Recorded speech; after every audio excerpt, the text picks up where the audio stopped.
For over 30 years, HBCU Image has been more than just an apparel store. We've been a movement, a statement, a legacy. We celebrate the pride, the purpose, and the culture that make historically black colleges and universities legendary. Whether you're a student or a lifelong supporter, our gear lets you wear your HBCU story with confidence and style. Because when you wear HBCU Image, you're not just wearing clothes. You're wearing culture. You're wearing pride. You're wearing purpose. HBCU Image, a Kenny T's company. From cancer care to accidental injuries to cardiac care, we all know that there are times that you can't control what happens in your life. But with Globe Life Family Heritage, you can be prepared to weather the storm when it comes. Call Dr. Beverly Eagle Rogers at 877-300-8269 or visit the website at globelifefamilyheritage.com. With over 25 years of serving communities, Dr. Beverly Eagles Rogers is here to help you and your family through difficult times. Dr. Beverly takes pride in Globe Life being one of the few companies that returns 100% of premiums to clients that stay healthy. So for more information, call Dr. Beverly Eagle Rogers at 877-300-8269 or visit the website at globelifefamilyheritage.com. Are you hungry for authentic Caribbean food like jerk chicken, oxtail, red snapper, shrimp, tofu, and rasta pasta? Well, find your way over to Mango's Caribbean Restaurant, 180 Auburn Avenue, right next to Royal Peacock in downtown Atlanta. Them belly full, but we hungry. Mango's Caribbean Restaurant, open daily from 11 a.m. to 10 p.m. And on Friday and Saturday, we're open till 4 a.m. Come to Mango's and put some spice in your life. So we've got a good thing going. Mango's Caribbean Restaurant, 180 Auburn Avenue, right next to Royal Peacock in downtown Atlanta. For more info or directions, call 404-698-3992 or log on to mangoscaribbeanrestaurant.com. For instant coupons, text MANGOS to 313131. Tell your mama hungry, papa hungry, brother hungry. Mango's Caribbean Restaurant, authentic Caribbean cuisine. Open up the door, tell your mama hungry. You're looking for the latest information on Southern University sports, the Southwestern Athletic Conference, and HBCU athletics. There's only one place to go. Tune in to the Carlos Brown Show, exclusively on the Black College Sports Network. I love Atlanta, a city in the forest. Hi, I'm Jeff Cleveland, seasoned loan officer in the Atlanta market. And whether you're buying a new home, refinancing to do debt consolidation, home improvements, or just to lower your payment, give me a call. I'll ensure that you're treated with dignity and respect, that you're informed throughout the process, and that there are no surprises at closing. Give me a call and let's get started.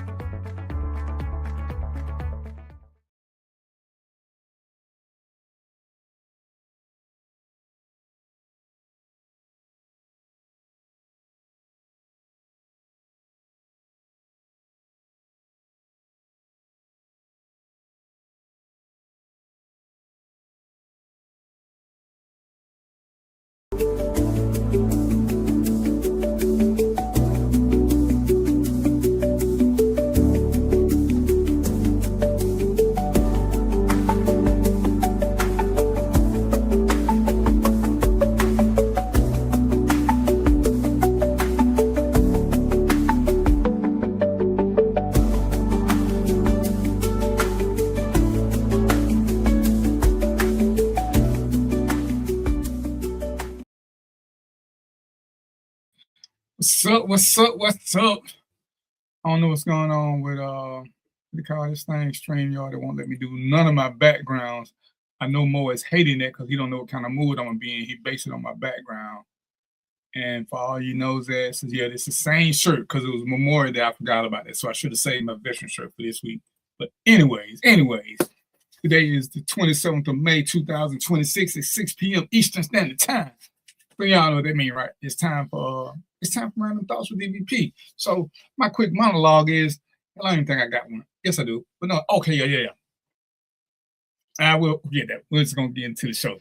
Because a brother's tired. I've been working like I got a real job this week. It's insanity. But hey, for all y'all who complaining, You know, it's amazing. It's amazing that people who work can always find a job, but people who don't work can never find anything to do. That is like so baffling. Man, ain't no jobs out here. But when you ride up down the street, you see all these help wanted signs. I don't want to do that. Oh, so say that. Don't say ain't no jobs out here. Just say you don't want to do this shit. Because you feel like with your uneducated ass, somebody should be paying you $75 an hour to do something. And you'd rather beg, or I'm sorry, you'd rather ask somebody to lend you some money till you get on your feet. I'm just, you know, it's amazing. And, you know, we kind of talked about this, I don't know if it was last week or a week or so ago, whenever. Ladies and gentlemen, it's okay to help your partner when they fall on bad times.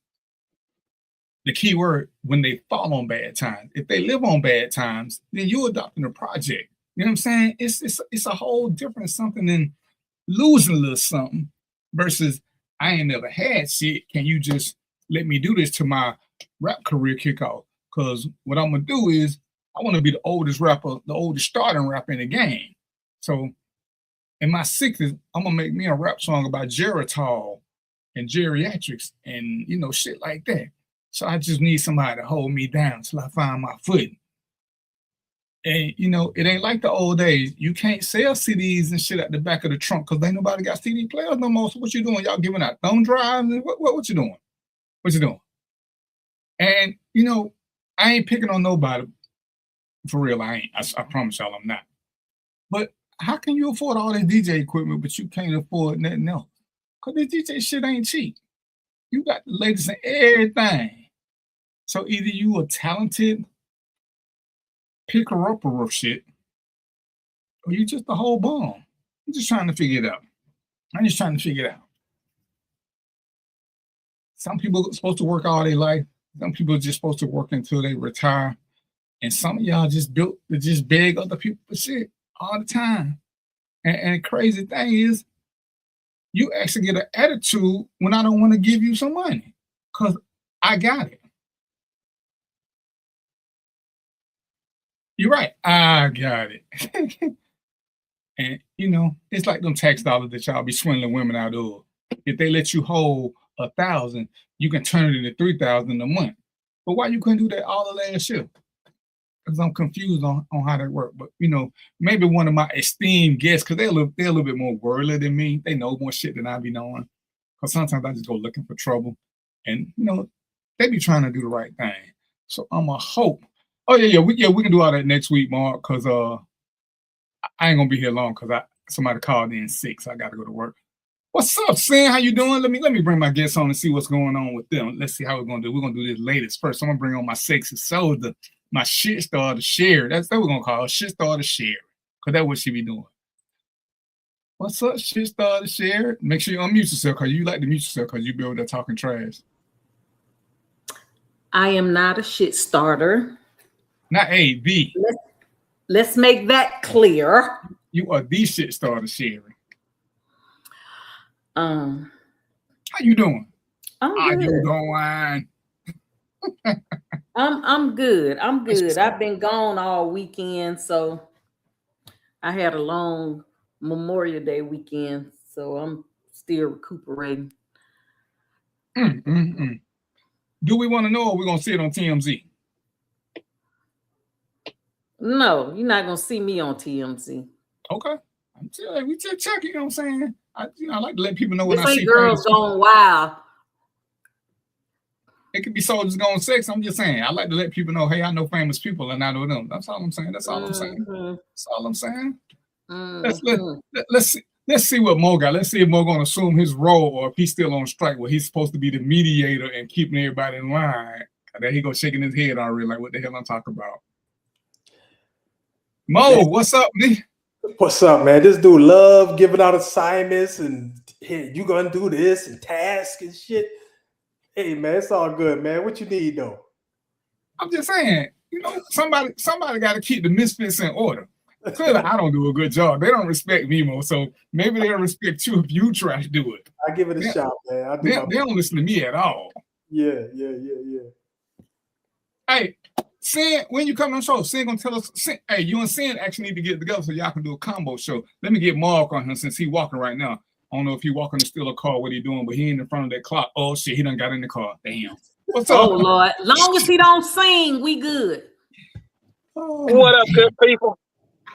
You know, I'm always afraid that when Mark is in a car, if I watch the news, I'm gonna see the car going down the street. You know what I'm saying? And I'm gonna see like 8, 9 blue lights coming behind him. Cause you know, but what's up, Mark? What's cracking like, brother? I'll be slow rolling like OJ. They get behind me. I ain't going out like Cleo. See, and we're gonna have plausible deniability. You know what? I was looking at one. You know how your memories come back up on Facebook. Sometimes you ever look at your memories like, what the hell? I got a memory. I got kicked off of Facebook for threatening one of my friends. We were just talking trash, and I had said something to him, and next thing you know, Mark and the Funky Bunch put me on a suspension for 30 days. And you know, when you got time, you look for shit. And I'm like, it's crazy. Y'all suspended my account for 30 days, but these people who post they're gonna kill people, their account don't never get suspended. So how can I get suspended for saying I'm gonna slap somebody? And he laughed at my comment. But somebody who's saying they're gonna go out and kill people, you leave their page up. I'm like, well, damn. Because I when I got back, I made a whole round about it because I was like, you know, I'm gonna get suspended again. But I was like, F you, Marky Mark. But I'm like, how does that happen? Y'all ever notice that?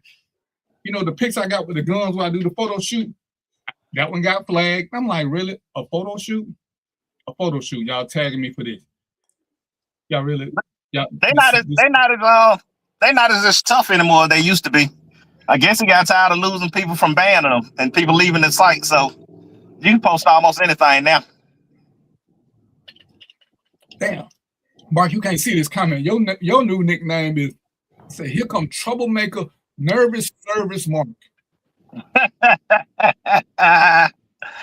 DVP, when you be going through your memories, do you ever see pictures with you and dinosaurs? Oh damn. Did you really? I mean, you never posted, you never reposted them. Fired, shots fired. Hey, but I did have one that I did with a bunch of dwarfs when they wanted me to be on the 7 dwarf thing. I was gonna be, you know, but no. I'm just, you know, I can't believe I'm saying. See, that's what I'm talking about, Mo. We were trying to do right, and all of a sudden, man, hey, I'm gonna put y'all on hold. I'm gonna go get Joe, cause Joe will fix all this shit. Oh man. Joe gonna have 2 books for us to read. ASAPidly. Hey, I believe Joe is closer to being a doctor than Lion Bryant. Hey man, what we gonna do for the next 15 minutes? We're gonna try to behave. So I'm down. For real. It don't even sound like you. So I ain't watched the Kevin Hart roast because I ain't even a Kevin Hart fan. Hold on, how she get to be called Beautiful Cher, but I ain't getting to be called Good Looking DVP? What we doing here? What we doing, Sam? What we doing? Y'all treat my co-host so much better than y'all treat the actual host. I'm feeling y'all know I'm sensitive. I'll break out crying in a minute. What are you talking about? Sin said, "Hey, beautiful Sherry." I'm not on that chat. Hey. Yeah. See, all she said to me was Happy Wednesday. I'm like, dang, bro, that's what we doing? All I got was a Happy Wednesday. You got your name called out. Hey, Cinnamon. And this the other cinnamon. This I got 2 or 3 Spice Girls, so all on seem to be cinnamon. I'm gonna find me a nutmeg, but this my other cinnamon. Is this the one that was on the call with us the other night? This one. She gonna come on and talk about some money stuff. Okay. That's why I said she need to get with Mo so they can do a little presentation for us and bring us folks who who still we thousandaires, bring us up to speed on how we can become like multi-thousandaires. You know what I'm saying? That's my goal. Yeah. Like I want to be a multi-thousandaire. I'm with it. But yeah, did anybody else watch the Kevin Hart roast? So I saw one part. After I saw that, and I think I I think I tuned it in specifically just to see that part because I heard a lot about it. And once I saw that, man, I was like, yeah, that boy, he can't even come to the picnic no more. It's over. Sitting there laughing when they're talking about the death of George Floyd. You know, some things are just off limits. You know, there's comedy, but then comedy can go too far as well, as we all know. You know, so everything, it's not like it's you know, everything is up for comedic value or to be made fun of. Even when we was kids, you know, some people take it too far. What happened? Y'all, you know, y'all throw one at them, right? Hit them with a boat. Oh boy, you talking too much. You know, but it's still with people standing around laughing because they found the joke funny. It's not a joke though. That's not a joke. See. So maybe that's what we can talk about the definition of a joke, because that's not a joke. We talk about a dead person in that way. But they talk about quite a few dead people. Why we only get offended because they said George Floyd? Because it wasn't the only dead person they talked about.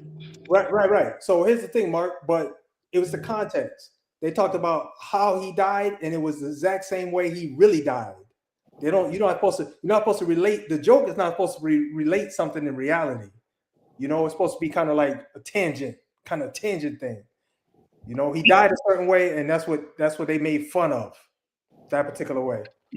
Okay, well, I watched it. I'm gonna be honest. I found the joke to be funny. I found the jokes about Cheryl Underwood, husband jumping off the bridge. I found them funny.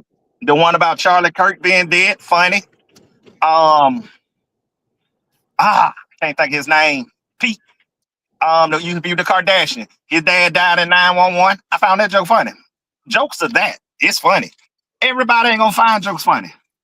It's one of those things that is subjective to what you call humor. But here's the danger though. I think everybody's getting desensitized to reality. And when you do that, that's when people start really dying. And I think our whole society is now getting, you know, desensitized to the reality of real death and people really getting hurt. And you know, that's a dangerous thing to get to that space. It's dangerous to get there.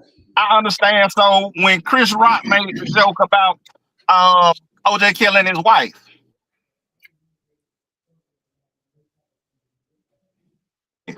so why, when it's about George Floyd, we can't be funny no more? These jokes about people dying, it ain't funny. We can't be selective about it. I mean, we can be selective about the humor, but we always gonna continue to have selective outrage. When they tell us it ain't funny, be mad. That's what we gonna try to be. Oh yeah, so I don't get my marching instructions from nobody. This is I'm speaking for myself. I don't know about society wise. You know, I just know for me, there's certain things that I just don't do, and that's one of them. I ain't doing that. I don't care what kind of comedian I am. I'm not doing that. You better find. You know, if you're a good comedian, you can find other ways to get laughs. You ain't gotta. You know, settle for the lowest common denominator. That's they call that low-hanging fruit, right? That's low-hanging fruit. And if you think people will laugh about it, it's there. Subject matter is right there. But you know, if you read, so that's why Eddie Murphy was so talented, and Richard Pryor was so talented, because those guys they were creative with the you know, the jokes that they told, and I was really laughing. So I don't know, but anyway, that's just my thoughts. I mean, I get that part, but like I say, Kevin Hart wasn't the only person laughing. Cheryl Underwood was laughing too. There was a lot of people laughing, but they want to act like I'm with Kevin. If y'all saw Kevin Breakfast Club show about it, and he spoke on it. Y'all talked about one joke. This one joke, but I found the whole show to be funny. Yeah. So Tony whole set was funny. You say that one joke wasn't funny. Everybody got one joke that don't go over well, but you can't talk about his whole set, because everything else was funny. Yeah. So if we take it back to take it back to the Grammys, right? Chris Rock, Jada and Will. Take it back to that, right? Did you think that was funny? think that was funny, and then look what the outcome was. So it was a real outcome because of a funny joke again, right? And so that's the reality thing. That's when reality takes over. I did find that joke to be funny too.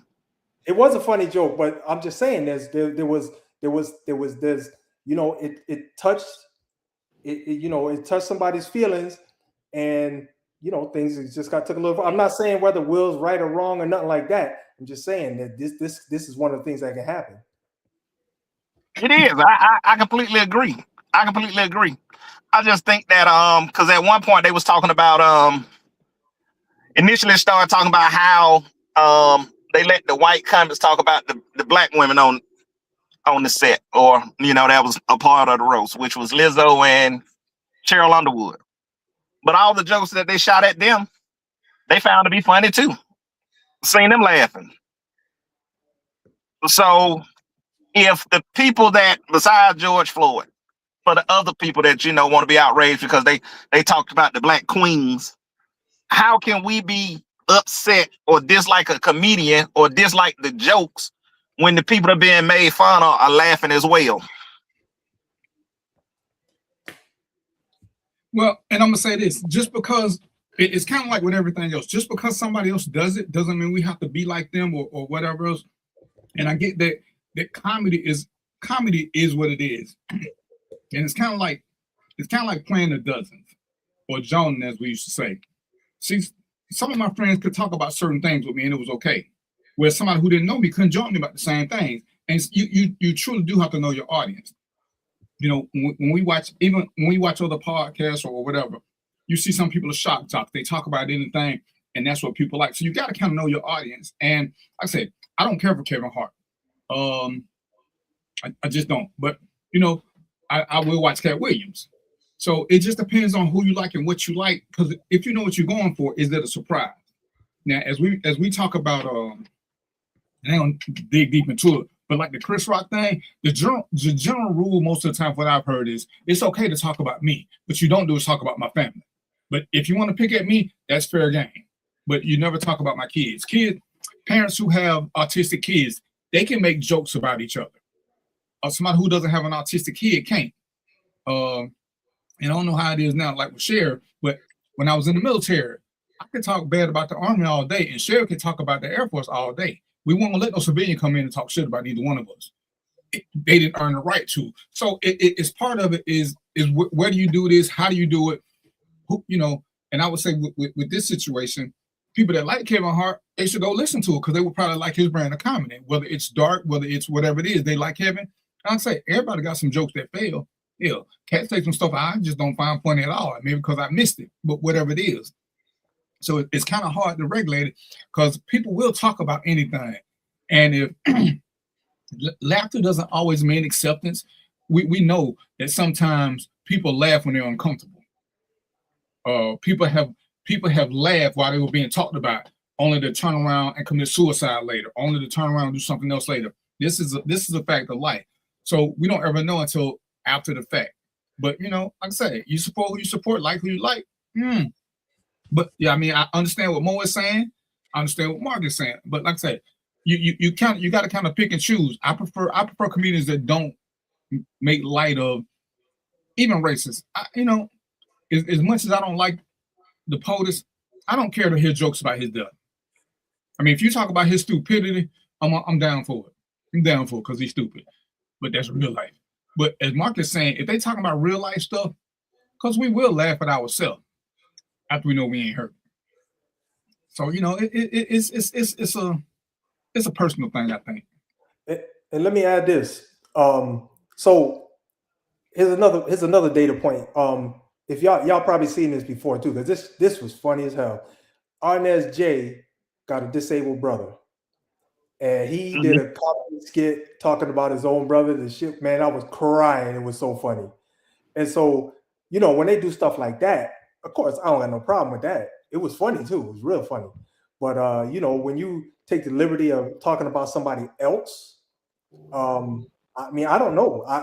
Look, where I'm from, you can't do that. You know what I mean?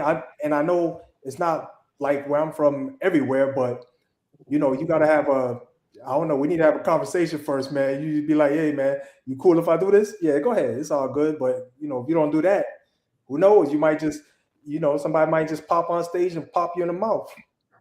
What do you think about Ricky Smiley and Lil Daryl?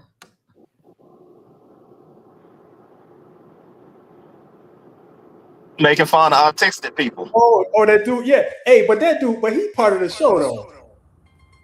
Right? He embraces that, right? That's what you're talking about, Sherry? No, that's one of his characters. Yeah. No, that's one of his characters who's retarded. Or we can't say the R word, huh? Yeah, but my bad. but it's still somebody's child. I mean, I don't have a problem with it. I mean, my thing is that, you know, I have a disabled son, but it doesn't bother me. You know what I mean? It's like, I mean, you gotta laugh sometimes to keep from crying, you know. So I mean, I don't think, especially when it's a comedian, for me, that's their job. You know what I mean? And I agree that some jokes are distasteful, but again, they're doing their job. So I don't take it personal. That's just me. So this is a Ricky Smiley skit. He was doing a stand-up, and he I don't know, y'all might have seen it, but he brought in this, I'm gonna just call him a little person. The dude had a pit hat on and two white women. This is an all-black show. Man, I was crying. And he was, and you know, he was like, what we got here? And he's making fun of him, but it was all in good comedy. And you know, I think the little person was part of the skit. So, and I would say it's almost akin to Dave Chappelle being in the Klan. So I didn't find none of that funny, but that was I just didn't like the whole thing. But people thought it was funny. Like I say, people like what they like, and if you see something you don't like, you know, right now it's still America, so we got choices. See, now I don't think Dave Chappelle is funny. Like, everybody talks about him like he is just like hilarious. I mean, I think all comedians have like funny moments, but Dave Chappelle is not funny to me. Cedric the Entertainer had no funny moments. So Sherry, I'll second that. I'll say this though. There was a time when he was first coming out and he was hungry. I say he was funny, but then he kind of somehow he went into the political satire space, and I'm not even laughing, man. I could watch the whole skit. I ain't even laughing. So I agree 100%. But when he was doing in his early days, when he had all that money and he had to work to make people laugh, he had some funny stuff. Well, I did see the only thing I seen from him that was funny was when he did the Rick James with Charlie Murphy. Yeah, that was the only thing I saw that did make me laugh. It didn't make me crack my side, but it did make me laugh. It's interesting, Mo, because when Dave Chappelle first came out, I didn't find it funny. When he first started, I didn't like I didn't like none of the movies he was in. But after the Chappelle show, I found him to be funny. I saw Chappelle. Mark driving through the mountains. He being jammed by the police radar. Nah, I found it funny after the Chappelle show and after all his stand-ups I have enjoyed. I laughed probably 90% of his jokes and found them very hilarious. Oh, okay. Yeah, I just think he's trying to be so there's only a few people can get away with this, and just for me anyway. But the only one that does political satire and is funny to me is George Carlin. Other people can't do George Carlin. Like, he can't do it. He can't do political satire and be George Carlin. Oh no, I think D.L. Hughley is hilarious. I do too. Yeah, D.L. Hughley's funny all the time. All the time. He does a. Oh, so Mark, that's how you got your name, Nervous Service, because of that right there. Cinnamon let us know how you go. See, there he go with that Nervous Service. Break it up, boy. Break it 1, 2. Nigga one too. DVP, what are you talking about ladies or women? What are you talking about? I wanted to make sure I didn't forget, so I wrote it down. But we're gonna finish one about comedians. And I want to know what's the better one of that. But yeah, some comedians, they push the envelope for the wrongest reasons because they need to be talked about. What's the chick name? Haddish. I think she's got to be one of the most unfunniest people on the planet. I'd rather take a shit and listen to her give who? Tiffany Haddish. I think that's her name. Oh, yeah. I don't find her funny either. Her and Cedric the Entertainer should get married and have a bowling ball. Because you know. I think she's funny in movies, but she's not funny in stand-up, which I've never watched her stand-up. You know, Cedric is funny as a side man on TV, but when you give him a comedy routine, he's like, yeah, I'd rather have my toenails pulled out by ants while being, you know. He ain't that bad now. Yeah, he is. Steve Harvey sucked too. Yeah, and that's why they're together. They were good on that little TV show, but yeah. How either one of them got to be a king of comedy, let you know the state of comedy was just, no. And so let me I don't want to segue the conversation, but got to get back to this Tiffany Haddish situation because that right there, that right there is just dumbfounds me because in the old days she would not even been able to get on the damn stage. Okay, she couldn't even get in the building with these old comedians. So I'm trying to figure out, and it ain't got nothing to do with because she's a woman, because there's a lot of dudes who are not funny too, but I'm just wondering how she even got put on. I know it got something to do with Kevin Hart, but that lady's not funny. I'm not laughing when she's on stage. No, it's got a lot to do with us. Sometimes we push a narrative because we sometimes we want to be so pro-positive that we will push bullshit. And that's on us because we won't call, don't talk bad about, you doing this. Well, if you ain't funny, you ain't funny. Because Tiffany Haddish, what's the little fat chick name who mad at everybody? Monique. Not Monique. So more can be funny. Wanda Sykes, if you like that type of brand, she can be funny. But I don't see nothing funny about. I mean, all someone go around. I mean, not someone. All Monique go around doing is talking about skinny bitches. Everything she does, skinny bitch, skinny bitch, skinny bitch. I mean, come on, you don't have no material, none. Because I've seen funny comedians. I've seen, Earthquake can be funny.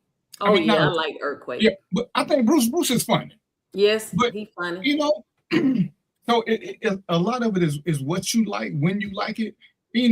And as I've watched some of my friends, somewhat depending on how much weed you've been smoking, weed make damn near everybody funny. And if you go to some of these shows and you sober, it's like being in church. You're not getting shit. You're just not getting shit. I think Tiffany Haddish, she's not funny to me either. But I think she played in some funny roles in some movies, and that helped push up, making people think that she was a funny comedian. No, she had a story to tell about Will and Jada. That's what got her to the limelight. Because I didn't even think she was funny in the movie. But, like I said, Girls Trip, you didn't think she was funny? She was just being herself. But I did find it to be funny, but it wasn't no range of acting. It was just her being herself. Damn, Darren, you got a personality of a wet mop, huh? Hey, it's just like looking at a pretty woman. If I need a substance to make her pretty or funny, she ain't it. We're gonna go on. Mom's Mabley was funny. Mom's Mabley was mad. She had a foul mouth though. But Mom's Mabley, if y'all ain't never heard, as Mo was talking about the old school comedy, y'all gotta listen to some of Mom's Mabley. And if we're being honest, part of her comedy was because she was so old and talking shit. Because if you old like us, hell, Dr. Ruth was funny. And she wasn't even trying to be funny. Dr. Ruth was a funny ass woman talking about sex.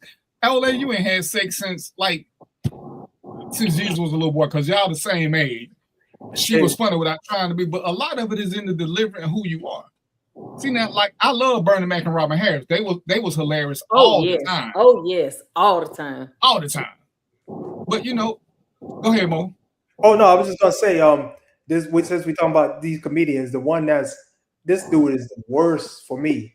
The worst. Not funny at all. shouldn't even have. He's the male Tiffany Haddish for me. Corey Holcomb. Corey Holcomb. I'm gonna have to. Here's my thing. I used to be a big Corey Holcomb fan. I found Corey to be extremely funny. But over the last, hold on, Mo, who did you to say? be extremely funny. I found him to be extremely funny. Okay. But over the last 5 years, he's talked about so many people and had so many issues that I can't even watch him anymore. Yeah. So Mark, he started out decent, but he devolved, man. He's garbage now. Straight garbage. I don't like him either. Now see, I like Ali Sadiq. I like Ali Sadiq. Maybe I ain't heard the right thing, but you got to look at a whole special. Marcus D. Wiley. He put Marcus Wiley on. He funny as well. And that dude that make everybody give up their phone to call him, I forgot his name. He has been hilarious. Oh, the big lip, light skinned dude, Mojo. Yeah, he hilarious. Yeah, he funny. I think that white dude, Mike, what his name? Matt Riff. Oh yeah, funny. Matt Rife. Yeah, he funny. Right? Yeah, him. He funny. Yeah, I mean it's quite a few on there, and you can find them now on. You can find them now when you're just walking through it and you see the reels. Because I've seen some that were funny, and I've seen some that were like, no.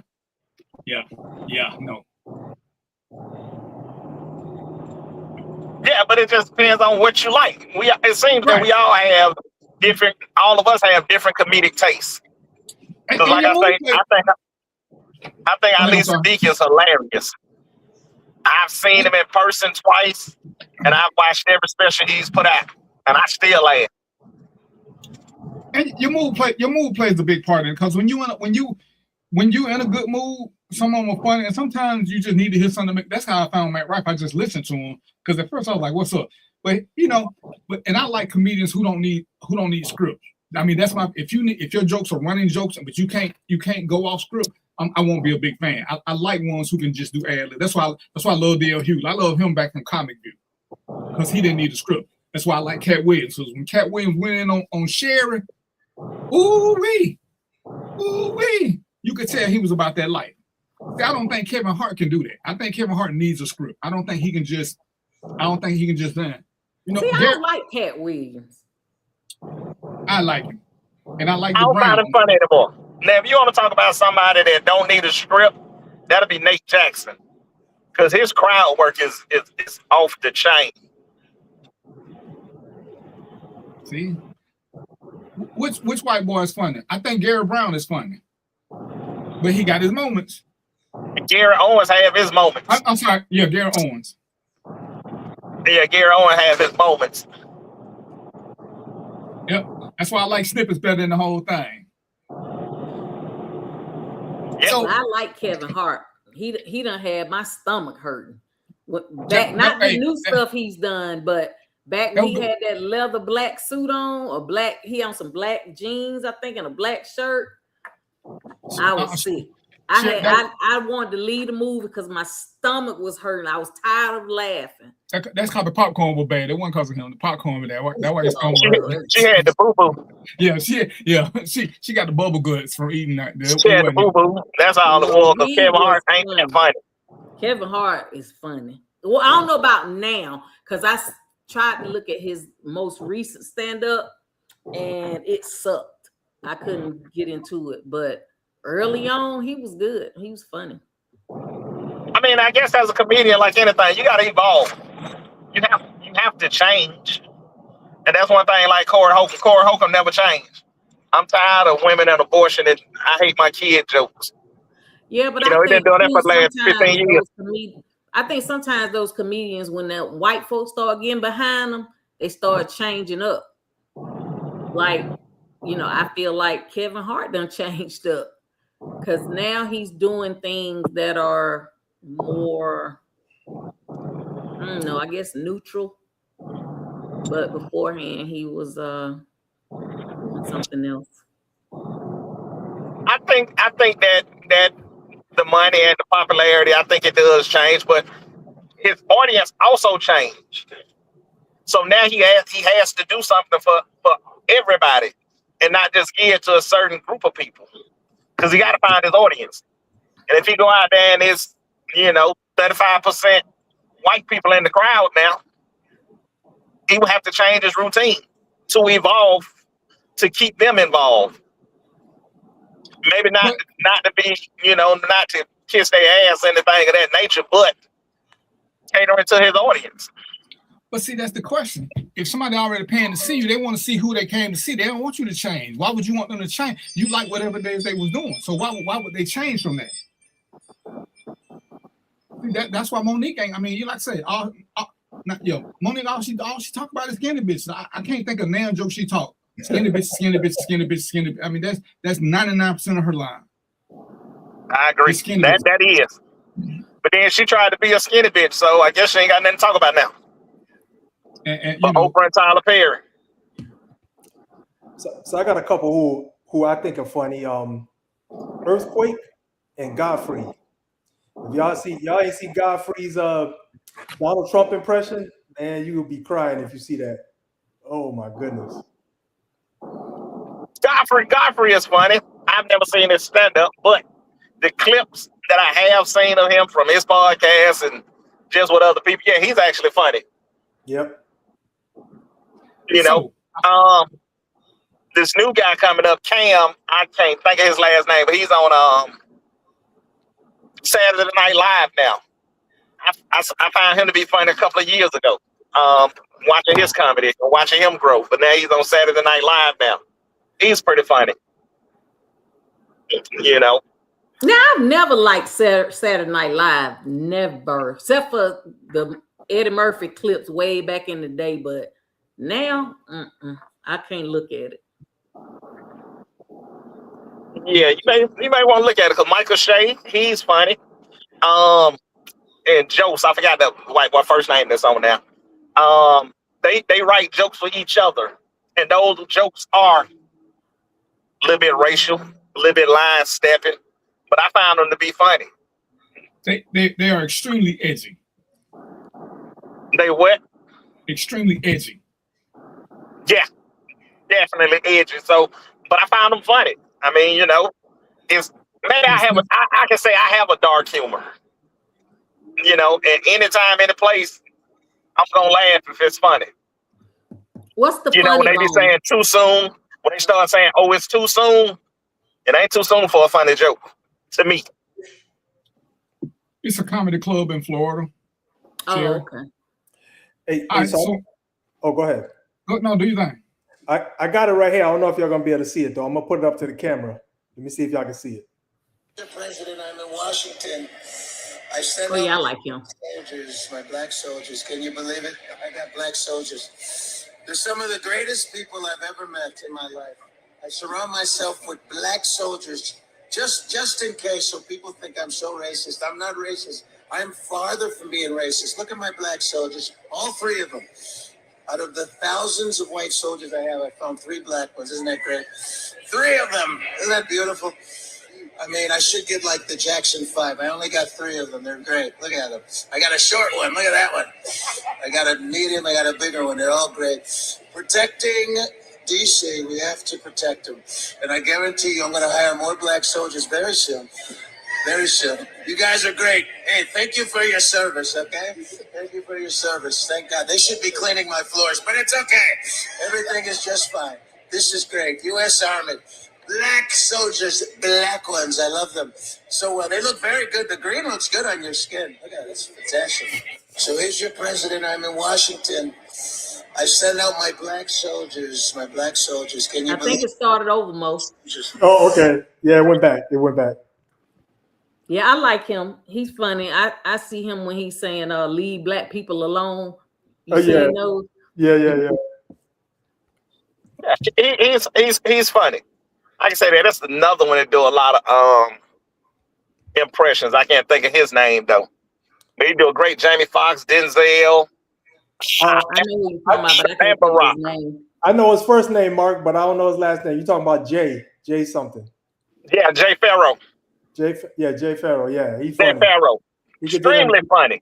Yeah, he could do them You know, impersonations really good. do a great Eddie Murphy as well.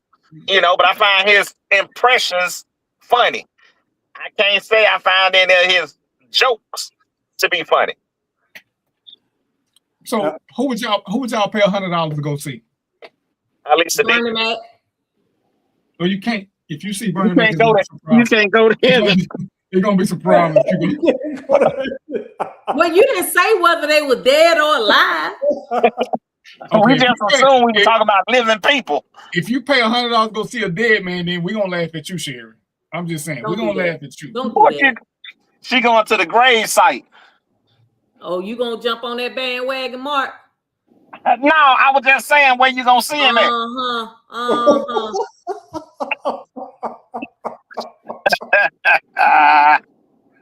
I will go see. I see Matt Rife. That's who I go see. Yeah, right whatever his name is. I think right now I go see Gary Owen. I don't know if I'm gonna pay 100, but no. The question is, who will you pay $100 to go see? That's right. I see Matt Rife. I'm going to see Alisa D. More trying to pay $85. You know what I'm saying? We're not doing that. Now, man. I'm old and cheap, so I don't think I'm going. Man, we staying in. We watching TV tonight. I'm gonna tell you somebody I found to be funny, just hilarious. I never thought she was funny. I never liked her skits, but I thought she was a good addition to the Breakfast Club. But I saw her when I was in Tampa a couple of years ago, and I actually enjoyed the show. I was surprised that I enjoyed the show. Who, Jess? Just hilarious, yes. Yeah. I mean, I don't know anything about it. I didn't even know she was a comedian. I ain't never heard her say nothing funny. She one of them that blew up almost like during the pandemic doing the skits. I knew it'd be funny. But her stand-up was hilarious. I actually laughed a lot. What do y'all think about Country Wayne? I don't find none of his skits to be funny. I might giggle, but I don't crack my side, you know, like. Yeah, I agree. Yeah, it's entertaining, but being entertained and laughing hysterically, two different things. Right. So he's entertaining though. That's about it for me.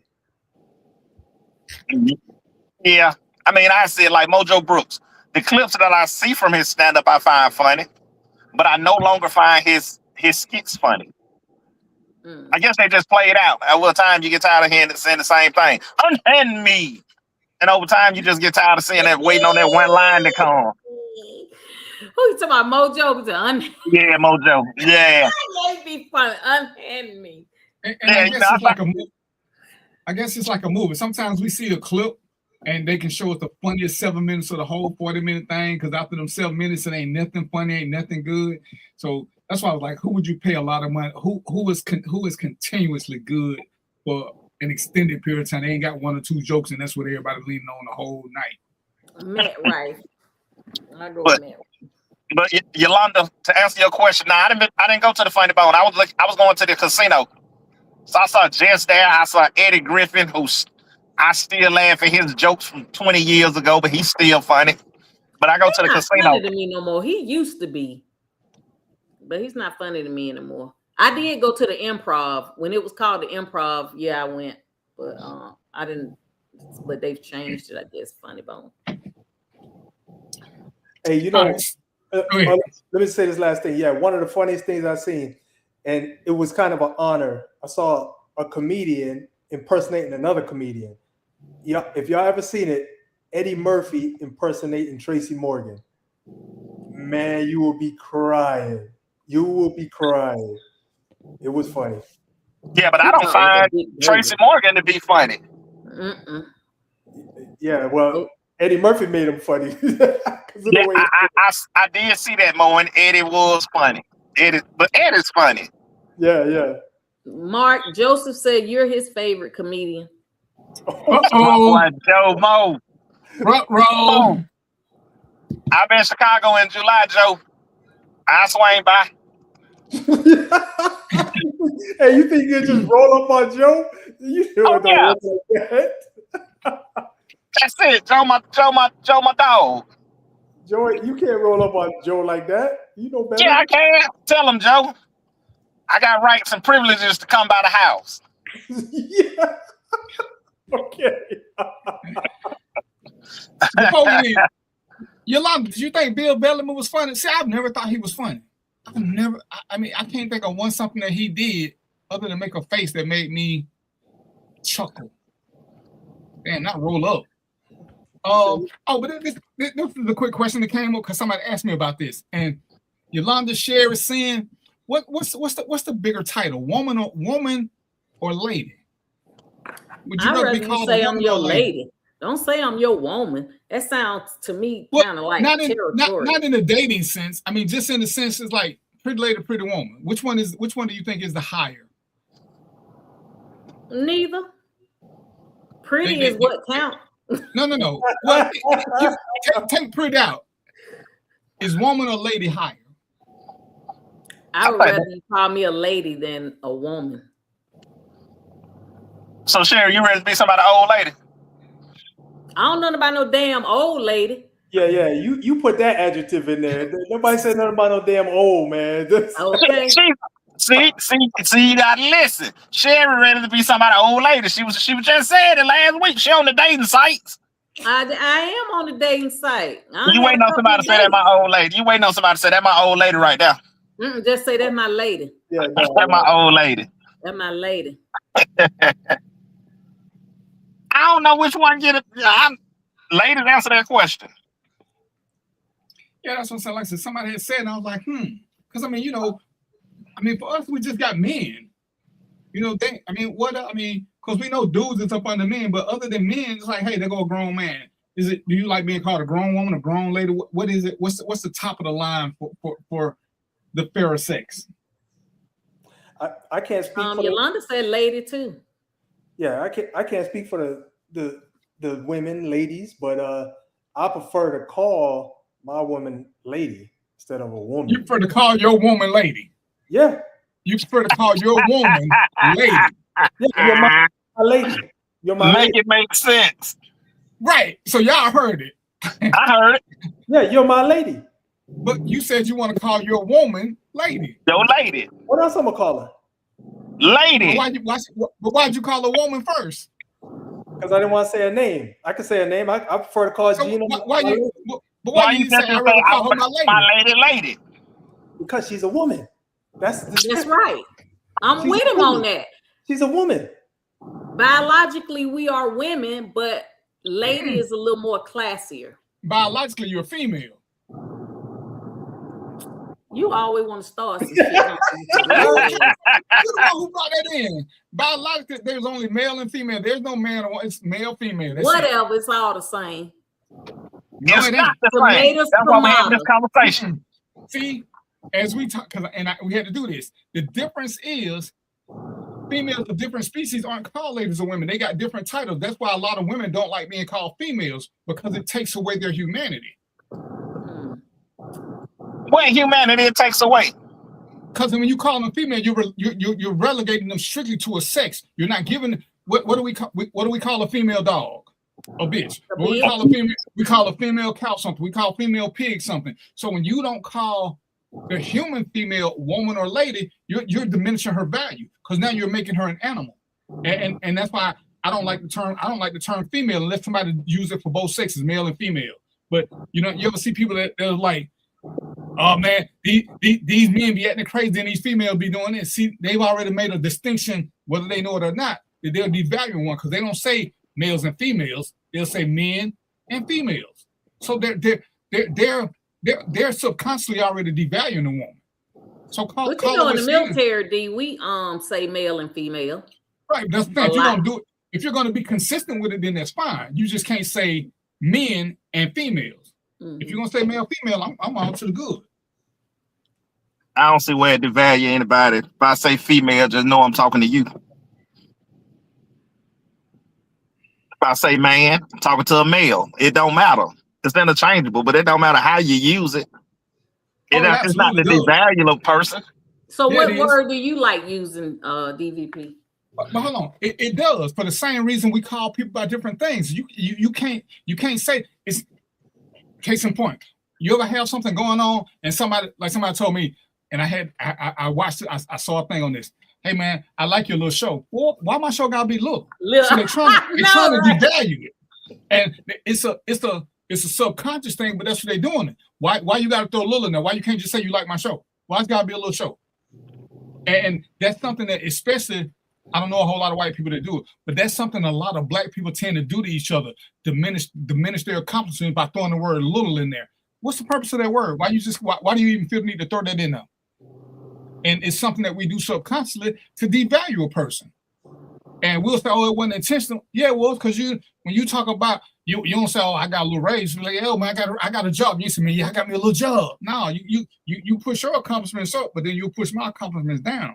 I can't say that, DVP, because I literally, when I talked about me working, I'll be like, man, let me get up and go get this little money. It don't matter how much it is. From $50 to thousands, I still refer to it as the money. Again, and if that's what you do all the time, it's fine. But if you don't do it for everything, you just do it for other people's accomplishments. You low key throwing shade at them. I do it for me. I do it to me. And my partner stopped me the other day because I was like, man, let me see how much this little check is. I hadn't even seen what it was, but I knew what it, and it was a decent check. He was like, you just call it a little check. That's just what I do all the time. I don't do it to diminish it or make it seem like it's small. It's just normal vernacular for me when I say I'm gonna go get this little money. But that's what I say. But that's different. It's the context, I think, because like my nephew got upset with me because I was telling him he think because he's a male that he's a man, and I told him that he ain't. And then I was like, because you borrow money from me, you gave me that little money. It wasn't little when you asked for it.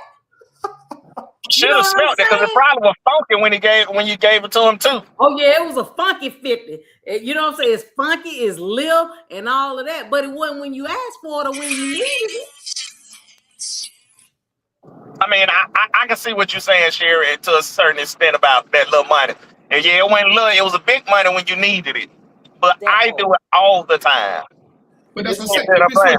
If it's what you do, then ain't a big deal. But if you only devalue mine and not everybody's, then it's shade. That's what I'm saying. You got to listen. How do you talk about your accomplishments versus my accomplishments? And that's one of the things that you got to start paying attention to what people do, and they do it on the sly. Yeah. So because and that word matters because my mother-in-law she used to use that all the time, boy. And it wasn't towards me, but other people. It's like, let's say you open a business, she just ask you, how your little business doing? Right. That's low-key insult right there, man. Why I gotta have a little business? Why can't you just ask me how my business doing? Right. How you and your little lady friend doing? You know the woman asked that she already hating. Your little lady friend. Why she gotta be little? She 420 pounds. Ain't nothing little about her. or your kids who they dating. Where your little boyfriend at? Yeah. I mean, like I said, that was normal. And that's it. That was normal to be like, hey, you got a little girlfriend yet? Yeah, when you were 12. But as you get older, like I said, and once I saw it and you start listening to people, you see it because they don't do it when they talking about them. They don't be like, yeah, I'm gonna go see my little dude. They don't say that. They're like, oh, I'm gonna go hang out with my boyfriend. What you and your little friend gonna do? Wait. Why I gotta have a little friend, but you gotta they throwing shade, and it's something that they do. And because of who we are, because we've been so conditioned to have our accomplishments diminished, we don't say nothing about it because we don't think about it. But when somebody brought it to light, I start paying more attention to conversations and listen when people say something. Oh, I see, Yolanda. Oh, I see you won your little case. Congratulations. No, bitch, we finna fight. No. We finna fight. What you're not gonna do is come in here and insult me and then try to act like you giving me a compliment to make you feel better. No, that's what we're not gonna do. And that's what I say. Once we start paying attention to how people put out stuff, And you can see who your haters are in your own circle because they'll keep trying to diminish you. They keep trying to diminish you because we're friends. We're supposed to build each other up. We ain't supposed to try to tear each other down. Oh, I'm always there. I'm always on your little show, D. You ain't got to come to my little show. You know, I'm cool. Take your little head count on. As a matter of fact, before I get in trouble, hey, don't forget to share the show, like the show, invite a friend, tell a friend, yada, yada, yada, all the other good stuff so I don't get in trouble. You didn't say it right. You didn't say it right. Go ahead, Bo. Share the little show and let your friends know and invite people. It's just a little show. You know, we share the little show. No, you don't make a good mediator. Hey, share the little show to y'all little friends so they can come check us out. So, yeah. But I like the little show, DVP. I've been listening to the little show for about 10 years now. What the hell is Joe at? Yolanda, stop playing. Yolanda, you 14? You not 14. Stop playing. Like, for real? So I can call you my little girlfriend. See, now you're in trouble. She 14. What am I supposed to call her? I thought she was at least 5'2 and a half. I'm just saying. Because y'all know I'm scared of little people. I like men. I like them over there. Okay. We ain't supposed to say music. I got in trouble, but we're not supposed to say. We're supposed to say, I forgot what we're supposed to say. Vertically challenged. Yeah. Like there's someone who comes to the challenge. I got a little fetish for little people. How tall are you, Mark? Right. How you gonna have a fetish for y'all the same? You who, Mark? You said what? 5'6". Mark, we're not talking about when you older people. When I lack that height, I make up in stamina. Okay, then shit. Let me put my shit on mute. Okay. So if you got a little height and you can hold out for 3 seconds, Mark, I mean that don't mean a whole lot. You know what I'm saying? Yeah. I got a little fetish for little people. Just say you like your own kind. It's not a fetish when you like your own people, Mark. 5'11". Oh, okay. DVP, how tall are you? 5'11 3/4. You ain't no damn 5'11. What?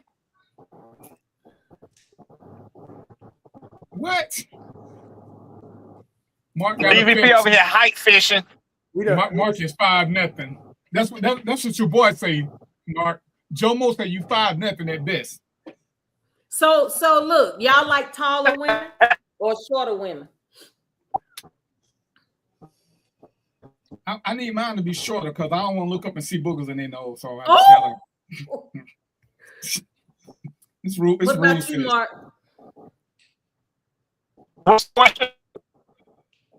Shorter or taller women? Like, would you date a tall woman? The tallest I had was 5'10". Okay. What about you, Mo? You like them taller? So for me, it's not a thing I like, but I have dated a girl who was like 6'1". You know, she was 6'1". God. Yeah, what's up though? You climbing that tree, huh? Yeah. Yolanda, you say tall guys are attracted to you, but how many guys are 4'10"? I mean, ain't everybody kind of gonna be taller than you? The short girls, man, they like the 6'7", man. What you talking about? Joe said he got pictures of Mark getting out of a car with the high chair included.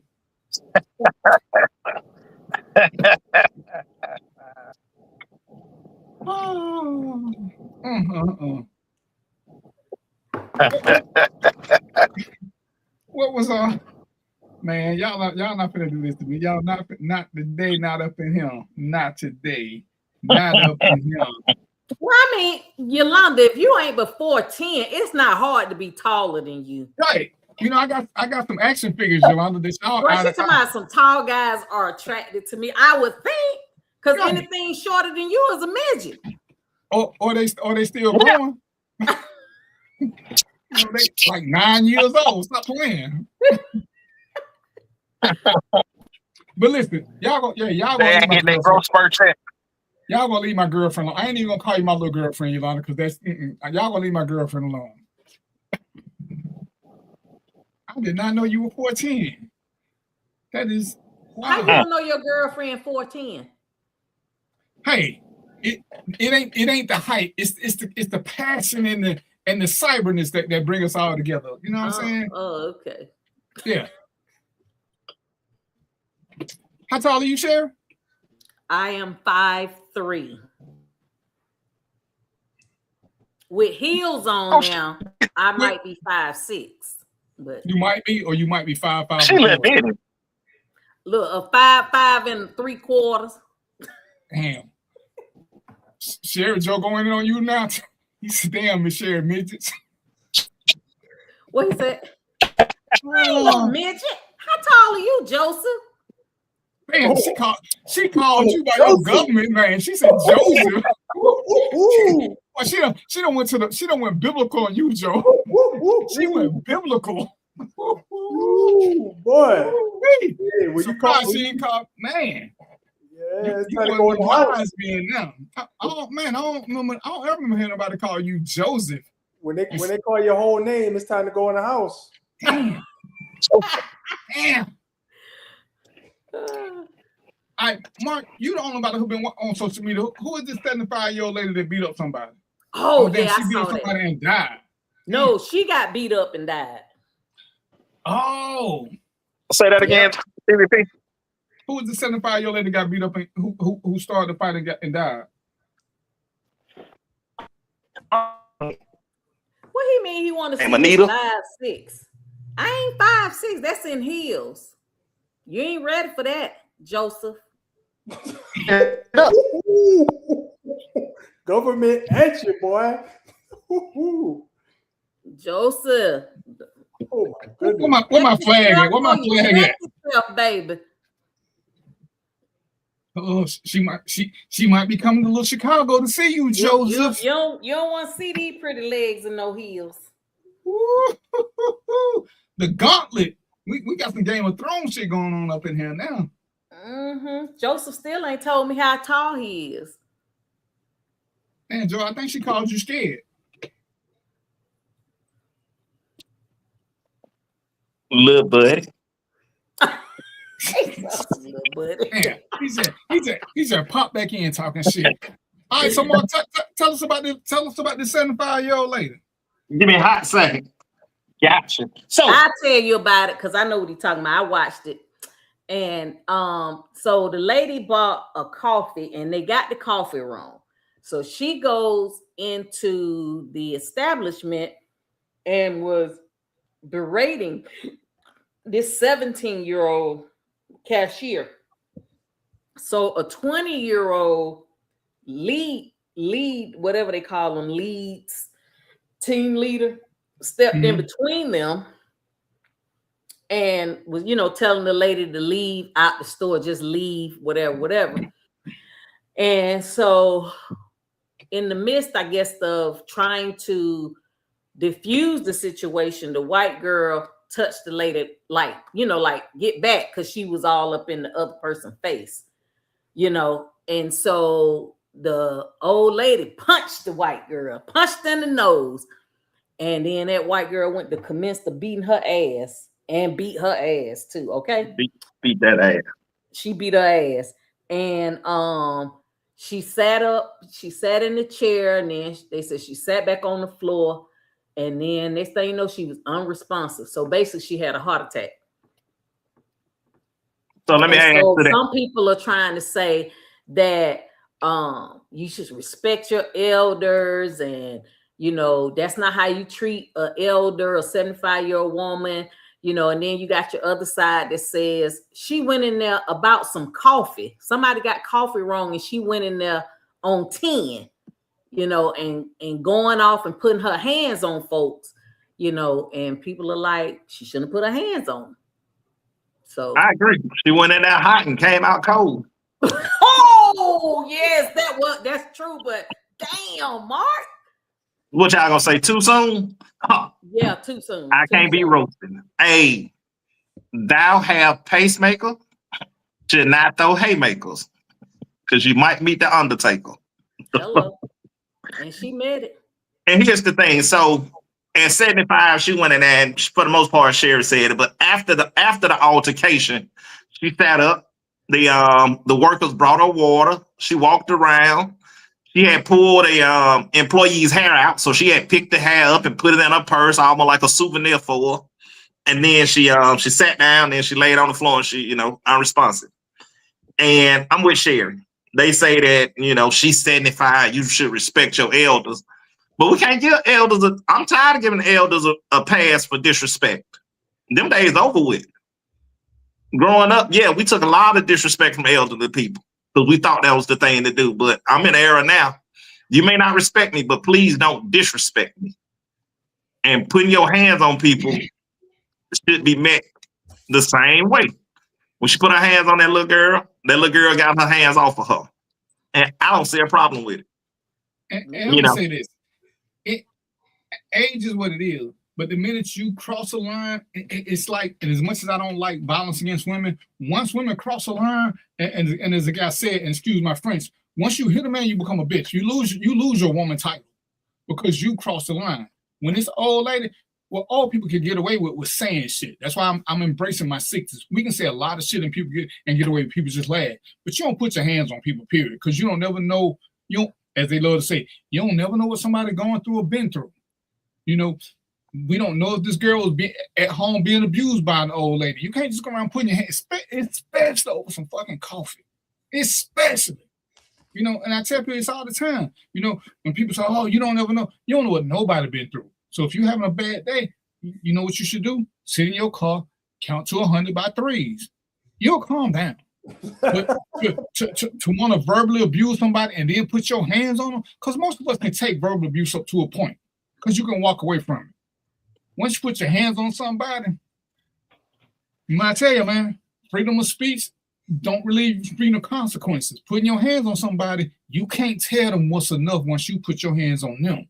Oh, you didn't have to hit them one time. Oh, no. Once somebody put their hands on me, I get to hit them till I'm tired because they should have never crossed that barrier. You can't tell me what the inadequate punishment is once you do a little fuck up. Because I'm going to open a little can of whoop ass. And since the can opener is non-refundable, I might as well use all of it. Ain't no one slap come when I pop the top on this can. I can't take the can back. Oh, I only got a lick in. Can y'all poke? No. We're going to empty this can of whoop ass. We can empty this can. Because I'm going to get in trouble anyway, so I might as well get my money's worth. Now, and after we get through, yeah, boss, you going to give me that little suspension. I want to come to work tomorrow. No way. I'm sorry that the lady passed. It's unfortunate, but like you said, she went in there hot, came out cold. And it wasn't about nothing. It was about coffee. You know what I mean? Like getting the order wrong. It is not that serious. Like even when I was a police officer, I tell a woman in a minute, you put your hands on them, you going to jail. Period. I feel like once you always should observe your opponent. If I know I can't beat Mo ass, I ain't finna hit Mo. You know what I'm saying? It's just not happening. Makes sense. But what I hate is they try to making it a race issue. And I don't think it has nothing to do with race. Nothing to do with race. Nothing to do with race. Just because there was a white woman that whooped that black woman ass, it wasn't racially motivated. And this is why I'm finna bring in my dog humor. She should have lost her black car for losing to a little white girl. I agree with you. It's just some people you can't lose a fight to. Yeah. You lost a fight to a white girl. You lost to a little white girl? I don't care if she came from a trailer park. It's certain shit you just don't do. You don't do. She's supposed to take that handbag and swing and get a little white girl a concussion. Shawty, you ain't even black for real. You just got brown skin. You're not black. You lost to a white girl in a coffee shop. You said the right thing, DVP. She only popped the top on the can of ass whooping. She popped the top. She threw the punch, but she should have just opened the whole can up. Yeah. She threw that one punch and she wasn't ready for the repercussions. If I throw one, I'm throwing three. Well, like I say, we all know that old women carry irons and iron boards in their bag. Hit her with that bag, talk a little shit, say something about slavery, and then you good to go. But it's dark humor. You lost to a white girl. It's just certain shit that's unacceptable. So, listen, if the community was gonna pull my black card because I ain't never seen The Godfather and I didn't eat watermelon, her card gotta get pulled too. Her card gotta get pulled. She don't get invited to the picnic. She don't get invited to. Well, I mean, she can't now, but she can listen to jokes from Bernie Mac though. For free. But yeah, but you know, it's speculation that Ben Chunk supposed to be jumping in, and I'm so sick of him. You know, it ain't race. They want to call him a civil rights activist. That motherfucker just chasing money. He's the thief. But anyway, I ain't gonna say he's a thief, but he getting paid. He ain't stealing it. He ain't stealing it. He ain't stealing. These people are actually hiring him. That's hey. And no, they ain't hiring him. He going in there with a scheme. While he telling them he getting them money up front so he can get his back in the end. See, that's why they keep hiring him. He getting them money up front because he know he gonna get paid. But anyway. But yeah, man, what you think, Mo?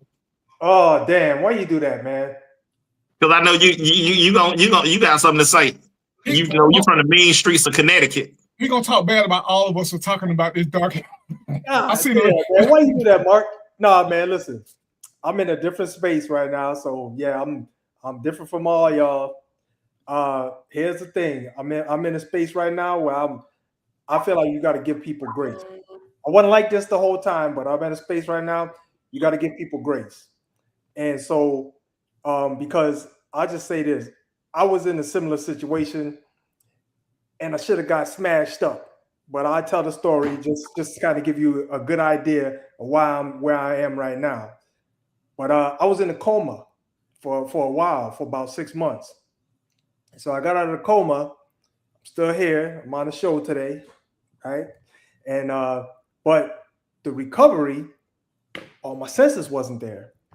So when I started recovering, I went out. You know, I relearned how to drive. I went out to this the sub shop to get my sub, and the dude called a name. I thought it was my name. I still, like I said, all my faculties wasn't there, right? And the dude grabbed the sub. I thought it was my sub, right? I said, "Why you got my sub?" Right? I snapped at him, right? And this dude looked at me like, "Oh, this is some fuck shit, man." He put the sub down and left. And then I looked at it. I was like, "Oh, this ain't my sub." But look, right there, if that dude wouldn't have gave me grace, I'd have been, hey, I don't know if this X-rated, but I'd have been fucked up. Simple. All right, well, how about this, Mo? What if he'd have grabbed your sandwich and you'd have been like, "That's my sandwich," and you hit him? Did he have whooped your ass? Oh, yeah. So he shouldn't have gave you grace if you'd have hit him. If I hit him, that's different. I'm just saying, I just had an outburst, right? Just like this. Ain't nobody got hit. The old lady, she went hit, up there. She hit somebody. Oh, she did get hit? No, she threw the first punch. Somebody, she hit first. She threw the first punch. She threw the first lick. Oh yeah, but still, this is a elder. She threw a what the fuck? She punched the girl. She can't hurt in the nose. Why y'all be thinking that? What makes you think that she can't hurt nobody? This is an old lady, man. Relax, man. It's all good. She was a thick old lady too, just so you know. She was. Why you think because she's 75 and her punches don't hurt? Anyway, I don't beat up old people, so whatever. Well, I'm telling you now, somebody old hit me, I'm hitting them back. I'm laying them out. How many old people done swung at you? None. Okay, so that's why you can say you ain't hitting them. But if they swing on you more, you gonna hit them back. Nah, man, I'm getting out of there. I'm leaving. They done hit you in your jaw, and you gonna leave. I'm gonna send you the video. Mo, she straight mushed the white girl. She mushed her first. Yeah. No, she punched that white woman. I'm looking at the video right now. Yeah, so all right, so let me ask this. You watching the video, you watched it DVP. Do you feel that it was equal force? What's up, Stephanie? That's what I'm looking at. There's no such thing as equal. Because for it to be equal, that means we have to be equal. So it can't be equal. Unless you go up against another 75-year-old lady who pissed about coughing. Hey, I just want y'all to know Stephanie Brooks, that was my second grade girlfriend. You told her that already. Oh, she was your second grade girlfriend? Second grade. She was the prettiest girl in E.R. Carter. Well, how many girlfriends you got now, DVP? Anyway, she only wanted me because I was the smartest boy in the school. What you could color within the lines? You was in second grade. Hey man, I was a beast. I was the smartest boy in the school in second grade. In the school, not in the second grade, in the school. We talking about E.R. Carter. We talking about Edward Randolph Carter, player. That's right. That ain't saying a lot. I like how you didn't answer my question, DVP. I didn't answer your question. You said that was the second girl, your second grade girlfriend. How many girlfriends you got now? Listen, Sherry. What we're not gonna do is entertain your little question. We're not gonna entertain your little question, Sean. Well, you know, Yolanda said you had a roster. That was not Yolanda. That was Cinema. Yolanda, my girlfriend. Cinema. My bad. Yolanda been my girlfriend since the show started, so we ain't even, So Yolanda your girlfriend now, and Stephanie was the one in second grade. Yeah. Oh, okay. Yeah. You got any more little questions? Smart girl in the school, because she left you. She was smart. What? She was smart girl in the school. She's like, oh. Hey, and I'm gonna tell you this. I bumped into her one day at work. Right, I was a cop then. And I went to a restaurant in Roswell, and I looked and I was like, "Damn, that's my girl." And she don't like cops, right? And she had no choice but to wait on me. And she had an attitude, and I was like, "Damn, for real?" So I said something to her, and she's like, "You ought to be out of a minute." I said, "That's how you gonna treat me?" And her nickname was Weasel, so I called her Weasel. And she looked at me. She's like, "How you know I'm Weasel?" I said, "Cause I know who you are, Steph." She said, "How you know my name? I don't even have it on my name." I said, "You don't know who I am?" She was like, "No, officer, I don't know no officers." I was like, "Damn." We went through a little verbal sparring battle for the longest. Then like 10 minutes later, once she realized it was me, now I'm a good cop, and she gave me a hug. I was like, "Why you don't like cops?" But she just was stranger danger. What? Stranger danger. All I wanted was a little food. That's all I wanted, a little food. That's all. Just a little food. You was at the little restaurant trying to get something to eat. A little something. I wasn't even trying to get officer discount. I was just trying to get me a little something in my tummy. Yeah, you did the right thing, Stephanie. Mark, don't be a little hater all your life, man. Yeah, Mo. If a 75-year-old man hits you on your jaw, Mo, and you don't hit him back, I'm not allowing you back on the show. I'm telling you that up front. Man, that weak ass hit, that weak 75 ass hit. It don't matter. Come on, man. Let me see it and find I out. laid her old ass out. I'm sorry. And hey, as a man, she'd hit me in my face. I'd have tore her old ass up. I'd have walked the dog with her. And for real, Mo, like I teach self-defense, and I tell people, they was like, I got into a fight with somebody, and they was like, "Well, say you were scared." I'm like, I wasn't scared. I was never afraid. They got the brake speed off them because they hit me. Once you violate certain rules of the game, I no longer owe you any type of respect. And it's like I tell people, and I'm gonna use Sherry now because she's here. Let's just say me and Sherry are arguing. If Sherry put her hands on me in my chest to exhibit frustration, as a man, I should take that. But if Sherry hit me above my collarbone or below my navel, Sherry asking to get the shit knocked out of her. But it's certain things you should take. And as a customer in a venue, you don't ever take somebody hitting you, because it don't take much to accidentally hit somebody in the right spot. It don't take much. You know, if somebody hit the jaw, once your jaw start rattling, you know, you can lose consciousness. That's why them punches to the chin, everybody say, "Oh, you got a glass chin." You hit that, you out. So when people want to be aggressive, like I said, say what you want to about my mama, talk about my dad, talk about my kids, all that shit. But don't put your hands on me, because I don't have time to figure out how strong you are or are not. Or if you gotta follow up to that little first weak blow because you was testing me. And when I teach people, I say, hey, when you know there's danger, the worst thing you can do as a cop is to get into a fight where you exchanging several blows, because now you're beating them. The first 2 licks, make them count. Make them count so it's over with, so you can say, I didn't overdo it. But don't play pity-pat with these people. At least have the first 2 blows so you can sit back and 1, 2, 3. Or if you're feeling real cocky, go on and get the salt and pepper shaker, pour a little salt and pepper. They're done.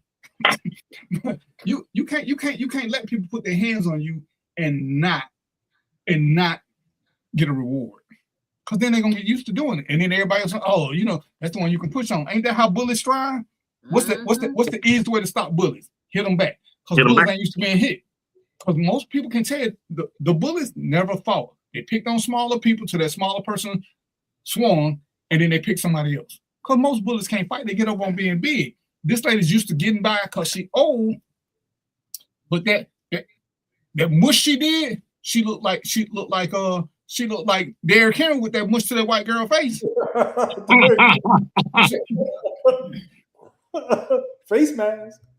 I mean, she gave us if it was madness, like that's a perfect stiff arm. She gave it to her. Shawty like, hey, we ain't finna do this. Over some coffee. Ooh. Yeah, walk the dog with her ass. And it's sad that she had to die. But yeah, you gotta learn to keep your hands to your damn self. And we can't give. I'm tired of giving old people passes because they old. You gonna stop that being disrespectful because you can. And the thing is though, if you old, this is where the rules should kick in. You should be old enough to know better. See, if you're gonna forgive somebody, forgive a little child because they don't know no better. See, me and my mom was at the West End Mall. This little boy walked up to me, cute little boy, kicked the living shit out of me. He couldn't have been no one. Bro, he hit me so hard right in the shin, I couldn't do nothing but bite my tongue because all I wanted to do was cuss. But when he hit me, he said, "You the one who locked up my daddy."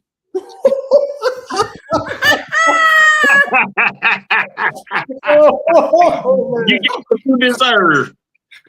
And I'm like, I couldn't, you know what I'm saying? It was funny and it was painful. And because my mom would just look at you like, I don't even know who little boy dad is. But that's what he did. And it's like, but as a little kid, I wouldn't hit him the same way because he was a little kid, you know? But had that been somebody else, man, no. After I recovered, they would have got a can of whoop ass open on them too.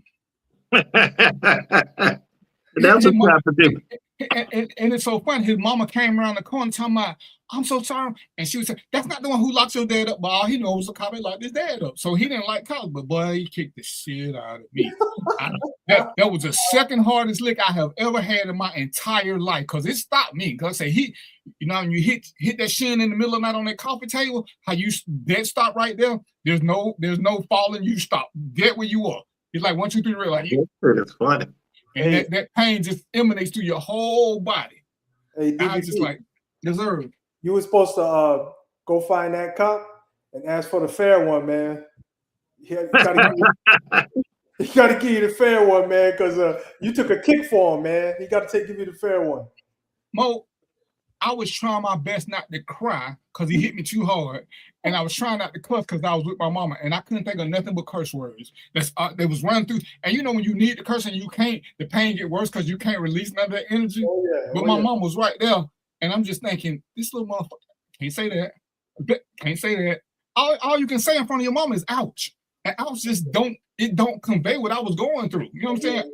I could feel the tears welling up in my eyes. I was like, I'm in the middle of a love story because this little boy hurt me. I'm glad he didn't kick me twice because if he'd have kicked the other one, hey man, we'd be in a whole different place now. But I guess my question would be, is it any time that it's gonna be a discrepancy between a white and a black person, do we have to pull the race card every time? No, because that's what we do. It's either black and white or it's man versus woman. And because we're so desensitized to stuff, and dudes want to be so frilly now, and because I ain't gonna never go to the theory that somebody ain't strong enough to hurt me, because it ain't about being strong. It's about knowing where to hit you. Because I don't care who it is, if they hit you in the throat, the result gonna be the same. You ain't gotta be strong to do that. But we gotta start. Sometimes it's okay. This is what we don't do. And I teach this a lot of times. If you think you can't win or if you think you're in danger, it's okay to either step back out of range or to step in close. If you step in close, they can't get a good wind up and hit you hard. If you step out the way, they can't hit you at all. You got to figure out which one you're in. Because I'm not a fan of backing up. Because when you're backing up, they might close in on you. If I'm closing in on you and you closing on me, we just going to bump. But I take away your energy because you can't swing and wind up if I'm closing in. And we got to understand that sometimes it's okay to walk away. But when do we stand our ground? Because if somebody come up on you, a lot of us ain't gonna keep walking away, especially if they come at you talking shit. Because you can't walk away then, because they're already approaching you. I tell people when I was a sheriff, I didn't wear a name tag because the minute you say bail is personal. When you say you don't like cops, you're not talking about me. You're talking about my profession. But when you say you don't like bail, now I got a duty to respond because you've already identified me in particular. When this woman walked up to this lady, or when anybody do something, they walk up to you and say some things, you got to start paying attention because you can't give grace and then turn around and be a victim. Because let's just say she hit this girl in the back of her head and gave her a concussion, or she put her in a coma. How much grace is this girl supposed to give? I mean, at least it wasn't like the little fights we seen at McDonald's. She didn't kick her while she was down. She didn't jump on top of her, none of that. She did. I don't know. The little white girl clearly like black boys because somebody done hit her before and she was ready. But you know, you just got to be careful about what you're doing. And hey, make sure you got your little cash draw ready for when you do something crazy. Yeah. You know, and then, you know, with them running around talking about justice, they want justice. Nobody ever asks, what is justice? You want a check from Tim Hortons? Because you're going to try to sue the restaurant because that way your mama got her ass whooped at? Or do you want justice and the young lady to go to jail? We got to be more specific on this justice thing. Well, we got to understand what's fair. And we got, you know, I hate it, you know, and we'll talk about this later. But yeah, we do have systemic and systematic problems. But we can't sit around and blame white people for everything that happened to other people that didn't happen to us. We can't sit around and I can't sit around and blame Sherry for every woman that broke my heart. Sherry can't blame us for every man that done broke her heart. We still got to treat people as individuals and gauge them accordingly. And when they do something that goes against that, then they got to suffer the consequences and repercussions. You know, as Mark said, I don't respect nobody. I just don't disrespect people. I'll let you tell me where you want to be. And, you know, I teach people, start off with the Queen's English. When people don't understand the Queen's English, I say, hey, Shani, if you have a seat. Say, hey, Shani, if you have a seat. If they look at me stupid, I say, hey, man, sit your ass down and stop acting stupid. And then they sit. But you start here and you work your way down. You can't start down and work your way up because once you lose people respect and they say you're going to treat them like that, they start acting like that. So you take the high road first. The manager came out and tried to talk to the lady. The lady just went hearing this shit. And it's like, hey, you know, I can sit here and nitpick it because the manager is trying to get the lady to get away from the counter. So the manager actually put her hands on the lady first. But to me, that's acceptable.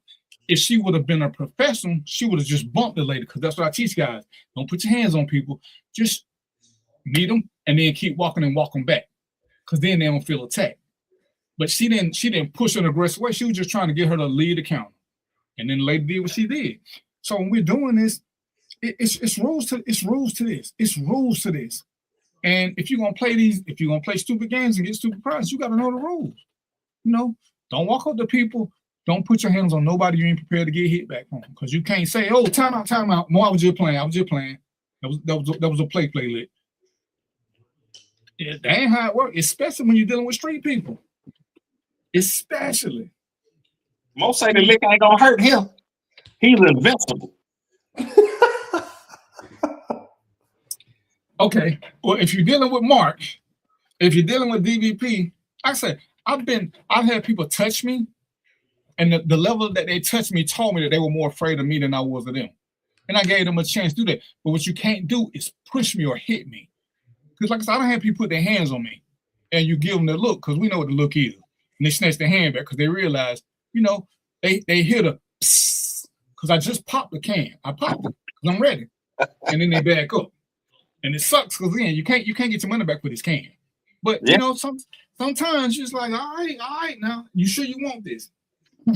But when we give in grace, we got to give grace to people who Cher run up in my face. She bumped me, and she think about it. My bad, I shouldn't have did that. And she stepped back. That's what you give grace for. Because she shouldn't have bumped me, but she didn't hit me, even though the bump technically is an attack. She didn't hit me. Once you make that fist or use that foot, you're inviting violence. But to bump somebody, because Mark, we ever had a friend that got into a fight? What's the easiest way to get them separate them? Is get face to face and keep bumping them and making them walk backwards. Because if you grab them, you gonna get that adrenaline dump from them because they don't want to be grabbed. Nobody wants to be grabbed during a fight. But if you get between them and just talk to them and walk them backwards, that's the right thing to do. In my world. Yeah, that's a good thing. But I'm a firm believer. If you hit me, you better duck. They got to duck for you to hit them in the face. It don't matter. Or I'm you gonna gonna work that jump? body. I'm gonna work that body, but you're gonna get hit back. You know, it's, meet violence with violence. But my thing is, I just don't think that every time we have an issue, I think we pull the race card out a little too much now, and everything got to be racial, and it's just stupid.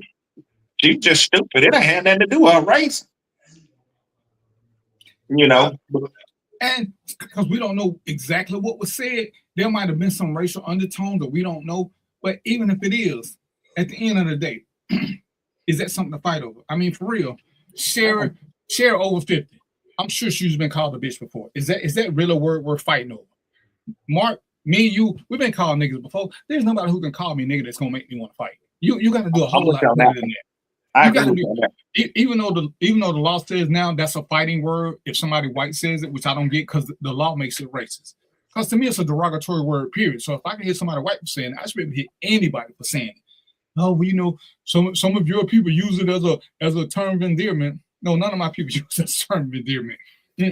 It's not. But you know, it's something that we heard. And that's why, you know, things, oh, sticks and stones. Well, most of us fight over words. Most time we hear people, they fighting over words because words can aggravate the situation. See, again, I'm gonna pick on Cher because she's right here. Me and Cher can be arguing, and it can be a civil argument until we start throwing names. Once we throw names in, it becomes a whole different argument. Once I tell Cher she's a stupid bitch, she's not hearing the conversation no more. She's feeling like she's being attacked because verbally she is. But whereas if we just arguing, I'm like, I can't stand you, you stink of this, you stink. But as soon as I throw bitch in there, Cher in a different mindset. She in a different mindset. Fellas, I don't know who y'all ever dated, but as soon as a woman call us a punk or a pussy nigga, we're in a different mindset. we ain't at the same place no more.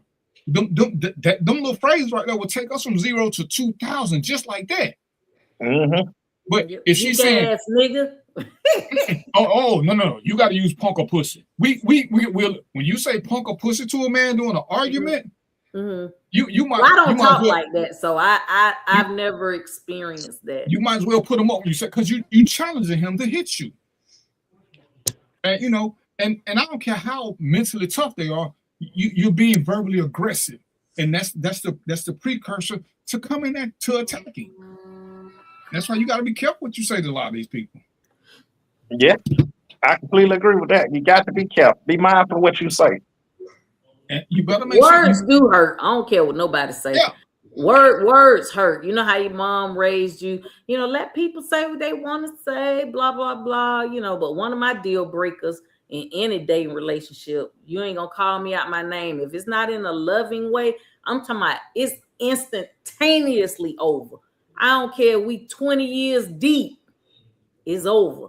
Because that's one of my deal breakers. You don't call me out my name because I'm not going to call you out your name. I'm not going to tell you to shut the fuck up and we're not going to talk like that. You talk to me like that, that's a wrap. And you know, and those are the things that if you don't know who you're talking to, you don't know what their triggers are. You don't know what their limit is. And like I tell people, you know, so now some people say you got one more time. Well, some people you ain't got one more time. You use that one more time when you just did something. That's it. Yeah. They're like, oh, the last person said something. No, I was the last person. That didn't happen to me. So I'm telling you what the last person did because I was the last person. When I say you ain't shit, or the last person told me I wasn't shit, I did. No, you didn't because I'm still standing right here. You're egging them on. And like I said, we don't know what was said between these two. Like I said, because with the video there is no sound. I can just see it. And the sucky thing is not just with her, but y'all remember the little black dude. Was he black? That got killed breaking into somebody's house, and it's somebody they didn't have to shoot him. He had a scholarship. He was gonna do this. No, what that little motherfucker was gonna be was a criminal. Because with the scholarship, he should have been getting books instead of breaking into people's house. Everybody will come out after the fact, and this is where we got shitty circles. When your circle don't call you out for being a shitty person, you ain't gonna never get better because people keep making excuses for you. When you got good friends, they're gonna call you on your bullshit, so you got something to think about. Oh, you know, we all have bad days. No. You fucked up this time, player. You lucky you got away with that shit. Yeah, we all do have bad days, but that don't mean you can make a dumbass mistake and somebody else got to pay for it. We gotta start holding our friends and cool acquaintances to a higher standard because we're so used to making excuses for everybody who do something wrong. We try to put it on them. Oh, that young girl that had no business hitting the old lady. For real? Yeah. If she hit her first, I would be in total agreement with that. But again, I take that. I'm being 95% agreement because we don't know what somebody's been through, and this is the cop in me. When you come from somebody who's been a victim of domestic violence, where before the husband or boyfriend or whoever starts swinging, he becomes verbally abusive. So as soon as somebody's verbally abusive, then guess what they get? They get defensive because they're like, shit, I know what happened when somebody started calling me a stupid bitch. They finna hit me. I don't want to get hit again. Even though this ain't the same person, you just activated their memory. And that's what we don't understand about people because we don't know what they've been through. You have no idea. And for us to say what somebody else should have done, you can't judge a man until you have walked a mile in his shoes because you don't understand. You ain't never took 3 steps in DVP shoes, so you don't know what activates DVP. We don't know what activates Mo. Mo seems like a really cool and chill dude right now, except he ain't gonna pay $100 to go to the comedy show, and he ain't gonna let his girl go see Chris Brown though. But other than that, but we all got these things that make us who we are, because we're not a monolith. You know, when I was a cop, the easiest way to get me to fight is crazy. When I first started, was to call me MF. When you say MF, it was on. There was nothing to talk about. Nothing. And I don't know why the word triggered me so bad. But as soon as I heard it, it was a fight. It was a fight. There's nothing else to talk about. Play. We swinging. You better swing too, because I'm swinging first and I'm swinging hard. And it was like, the inmates even learned that. They were like, I could hear them saying, hey, I bet you want to call that little dude MF. Listen, y'all better stop playing. Y'all better stop. Because there was 0 to 1,000. Hey, MF, what? Who, you? We there. Well, it's like, hey man, you can't hit these people for calling you names. Don't tell me I can't hit them. Tell me I shouldn't hit them. They already hit now. So tell me I shouldn't. Don't tell me what I can't do. It's done. It's done. And you gonna get suspended. Hey, y'all can have a little ass job. I'll see y'all in 2 days. That's vacation. But, yeah, you only gonna get suspended for 1 day. Well, I need to take one for me too. So I'm the matching type of dude. If y'all don't give me a day, I'm gonna take another day. So fuck it. Cause when I come back, I'm hitting the next motherfucker that call me motherfucker. So, but yeah, you know, but we don't know what people go through. And you know, hell, sometimes I'm sure that people have looked at us, all 4 of y'all, all 3 of y'all, cause all y'all crazy. But there are times that we impressed ourselves with the level of shit that we took from somebody, knowing that 6 weeks ago I wouldn't have took all this shit from this person. 6 weeks ago, I'm a changed man. Now it's a change day. That's all. Because you know, there have been times we done took shit. People like, man, I can't believe you. The person I knew, they would have did this. Yeah, well, they caught me in a good mood today, and they didn't cross the line. You got me thinking of that Samuel Jackson moment in Pulp Fiction when they caught him at the right time. Man, he didn't want to shoot that dude in the diner. Yeah, and a lot of things is time and base. Like I said, we don't know what was going on. We don't know what was going on with the white girl. We don't know what was going on with the old lady. We don't know what was going on with nobody. That coffee thing could have been the trigger that pushed her over the edge, and maybe that ain't how she normally lives. But who knows that? I mean, Mark, I hate to use. Technically, me and Mark know each other. If we see each other, we know who we are. But Mark can't tell you nothing about my personality no more than I can tell you anything about Mark's personality. But in theory, me and Mark been knowing each other over 15 years. 20 plus years. Yeah. But I can't tell you nothing about Mark's personality.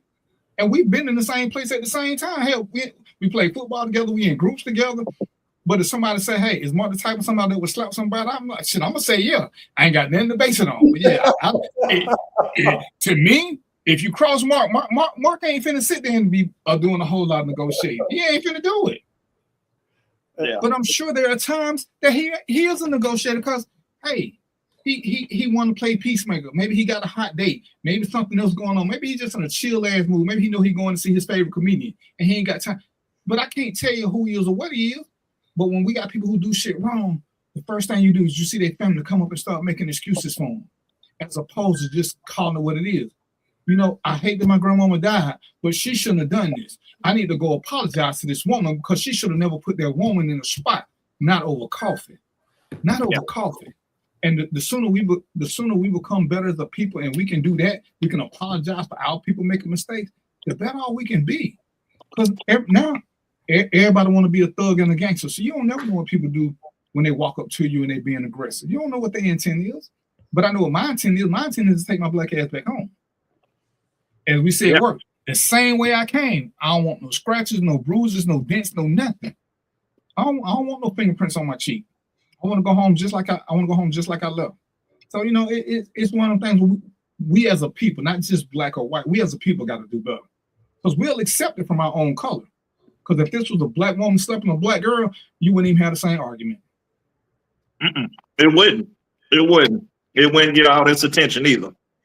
But then they want to stay suppressed because it's black on black, which I don't think that got nothing to do with it. Like I say, they just make it into this a racial issue and pulling on people's heartstrings and tugging at their feelings and trying to make it, make it bigger than what it is. Because that's what we do. But it takes the issues off other things. And you know, the segue, and we're gonna stay on this. And this is why to me, more than anything else, we need to have mental health. Because when something triggers us, we talked about this just ago, a lot of times we don't ever address whatever it was that got us to a mentally fragile state. We just move on and think we over it. But it's still there somewhere. So and we don't know nothing about this, but I'm just saying, the lady, if another white person has done something to her in the past 2-3 weeks, this might have triggered her. And she think, oh, all these white people just think they can keep shitting on me. And that could have been her trigger. And she responded like that, not paying attention to the girl's age or not paying attention to nothing else than what it was that triggered her.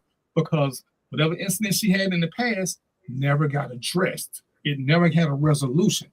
It's something she's been carrying around. That's why we think it's okay to whoop our kids, because we survived. We survived. Look at me now. All right, you think it's okay to beat people? Are you really functioning? We got to learn to deal with this and how to deal with.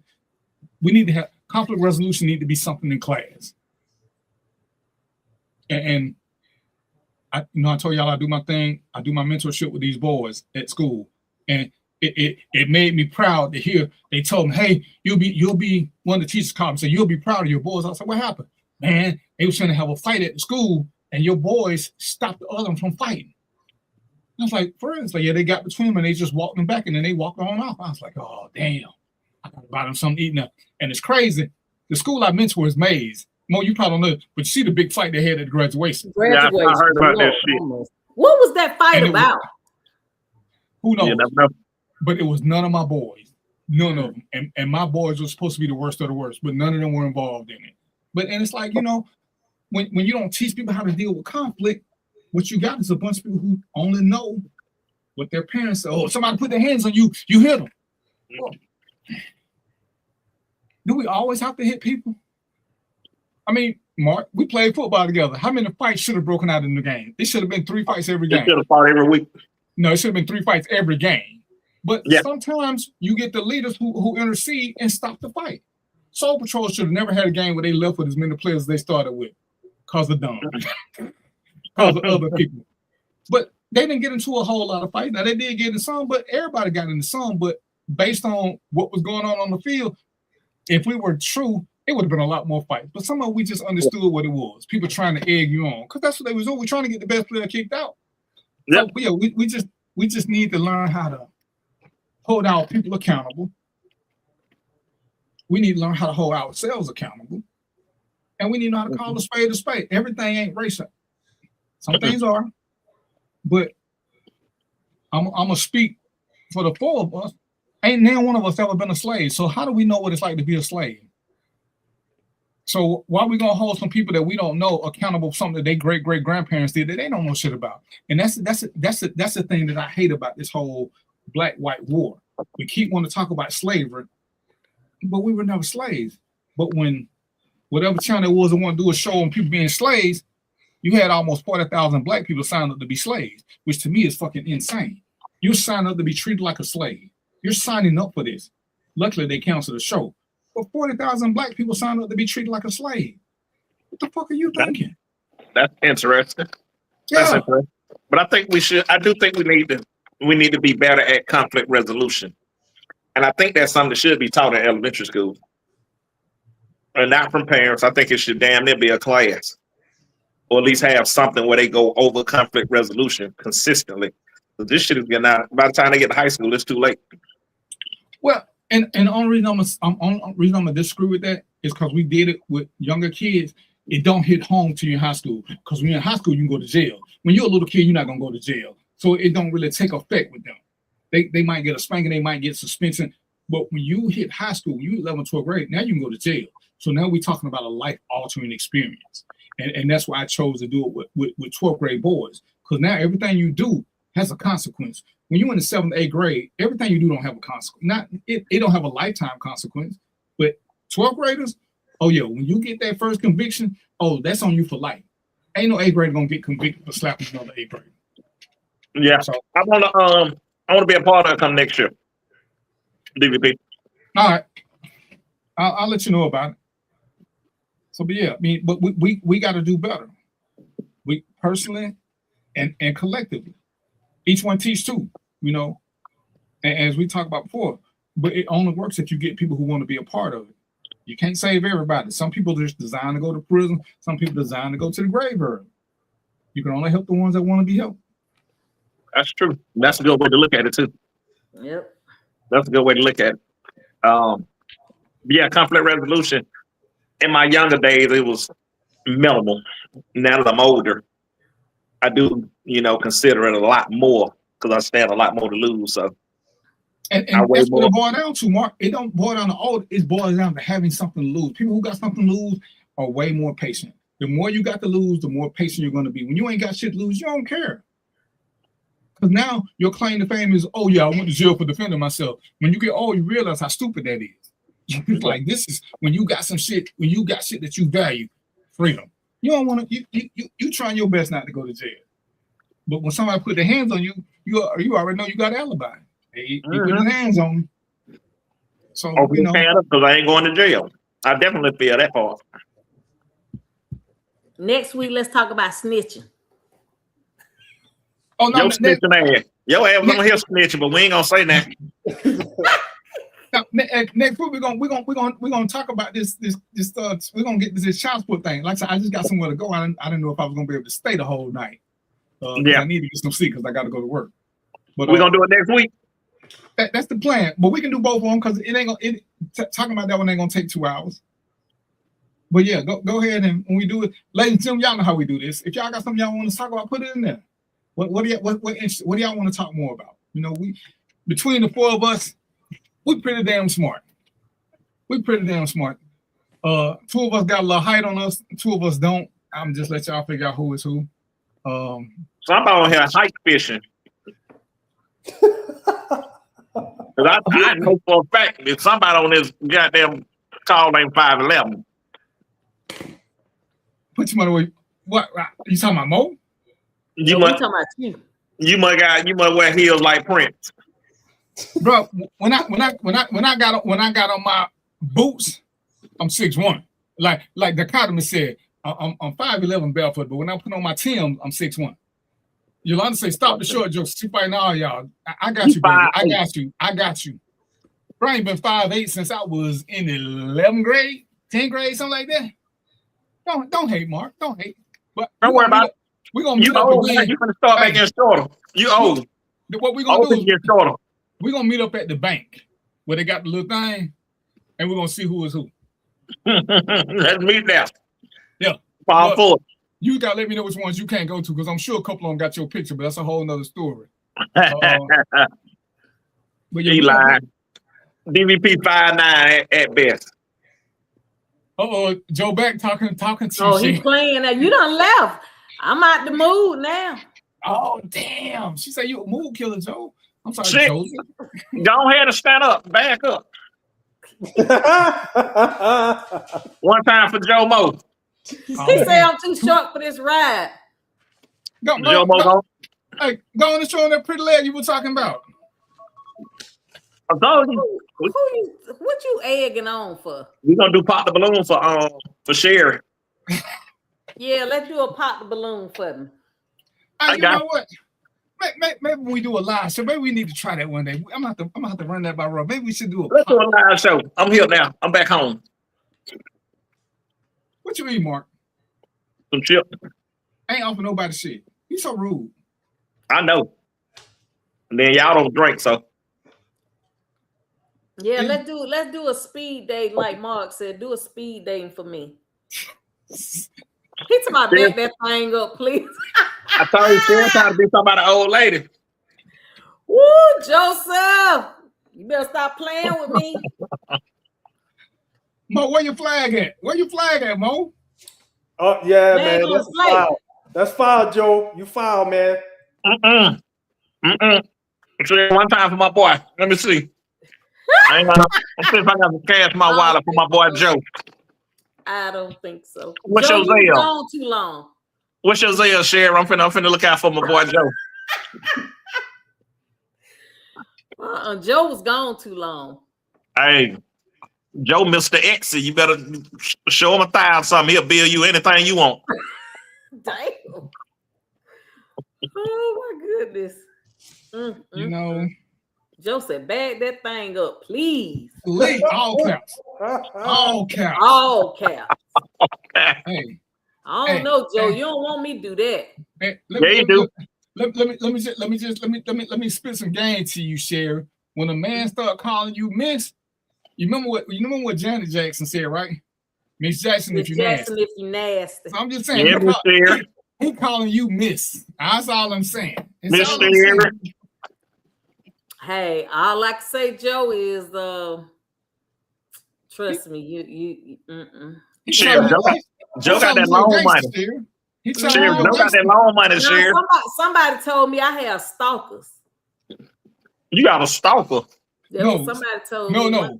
No, stalkers. You talking about coin? Plural. Stalkers. That's what. No, see, Yolanda, you got to come on the show and be the moderator, cause they don't want to act right. They don't want to act right. It's 7:52, y'all.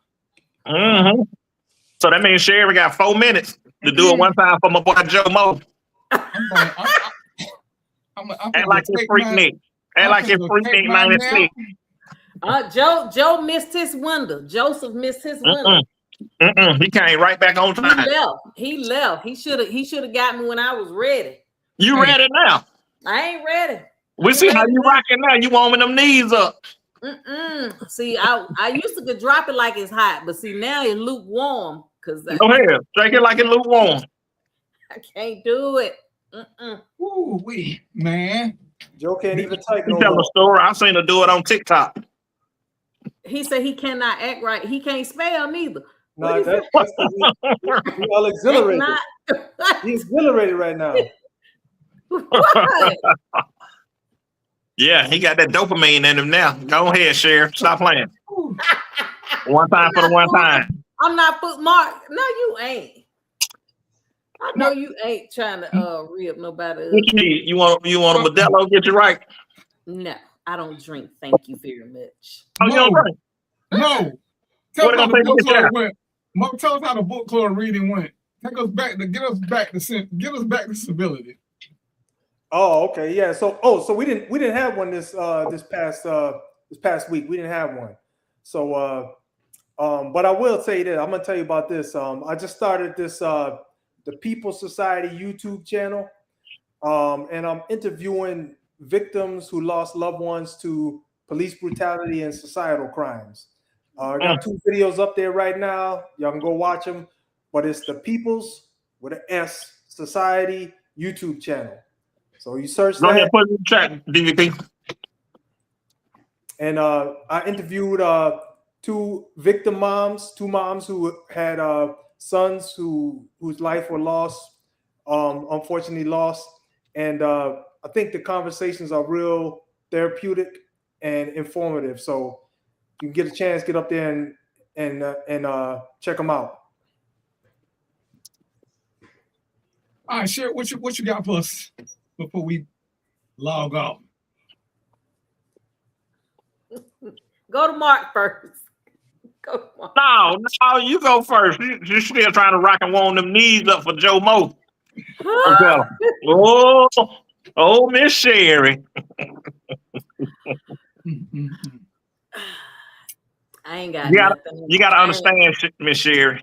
Joe Mo ain't the only fella on this little show that want to see you drop it like it hot. So Who else want want to see it? Who else want to see it? You, Mark. No, them other super fellas on here that's watching the little show. It ain't just me. See, so when you do it, you gotta understand you're doing it for the world. Let the people see it. Oh, I'm doing it for the world. Mm-hmm. I told you I can't drop it like it's hot no more. Shake it like it lukewarm. I can't do it. Come on now. I ain't trying to make nobody leave home. Ain't nobody do. Oh. Put chips in my mouth. I can't say. Mo, what you got? Maybe somebody got good sense on the show. What you got? Oh, I said it already, man. But yeah, good show today. Good having good conversations and working out some of these details. So I'll just tell y'all this, man. Y'all need to use Random Thoughts at DVP. You need to use this show. If you got some topics you want us to chop up, throw around, and I'm sure DVP will let you come on the show. If you got some thoughts, send them to us. We'll put them on the show. We'll chop it up. We'll talk about them. And, if you want to come on the show, get in touch with DVP. I think we got slots. You can come on the show. And we want to make this platform useful. It's already useful, but we want to make it even more useful. And don't get it twisted. You don't have to reach out to me. You can reach out to one of the co-hosts. Mark bring me people all the time. You can just bring me somebody. What's up, Hector Saucedo? I hope I ain't mispronounced it, but if I did, blame it on my blame it on Mountain Dew. Or spell. What does that mean? Oh, probably talking about Joe. Spell. Oh. Yeah, Joe. Yeah, Joe having a hard time struggling.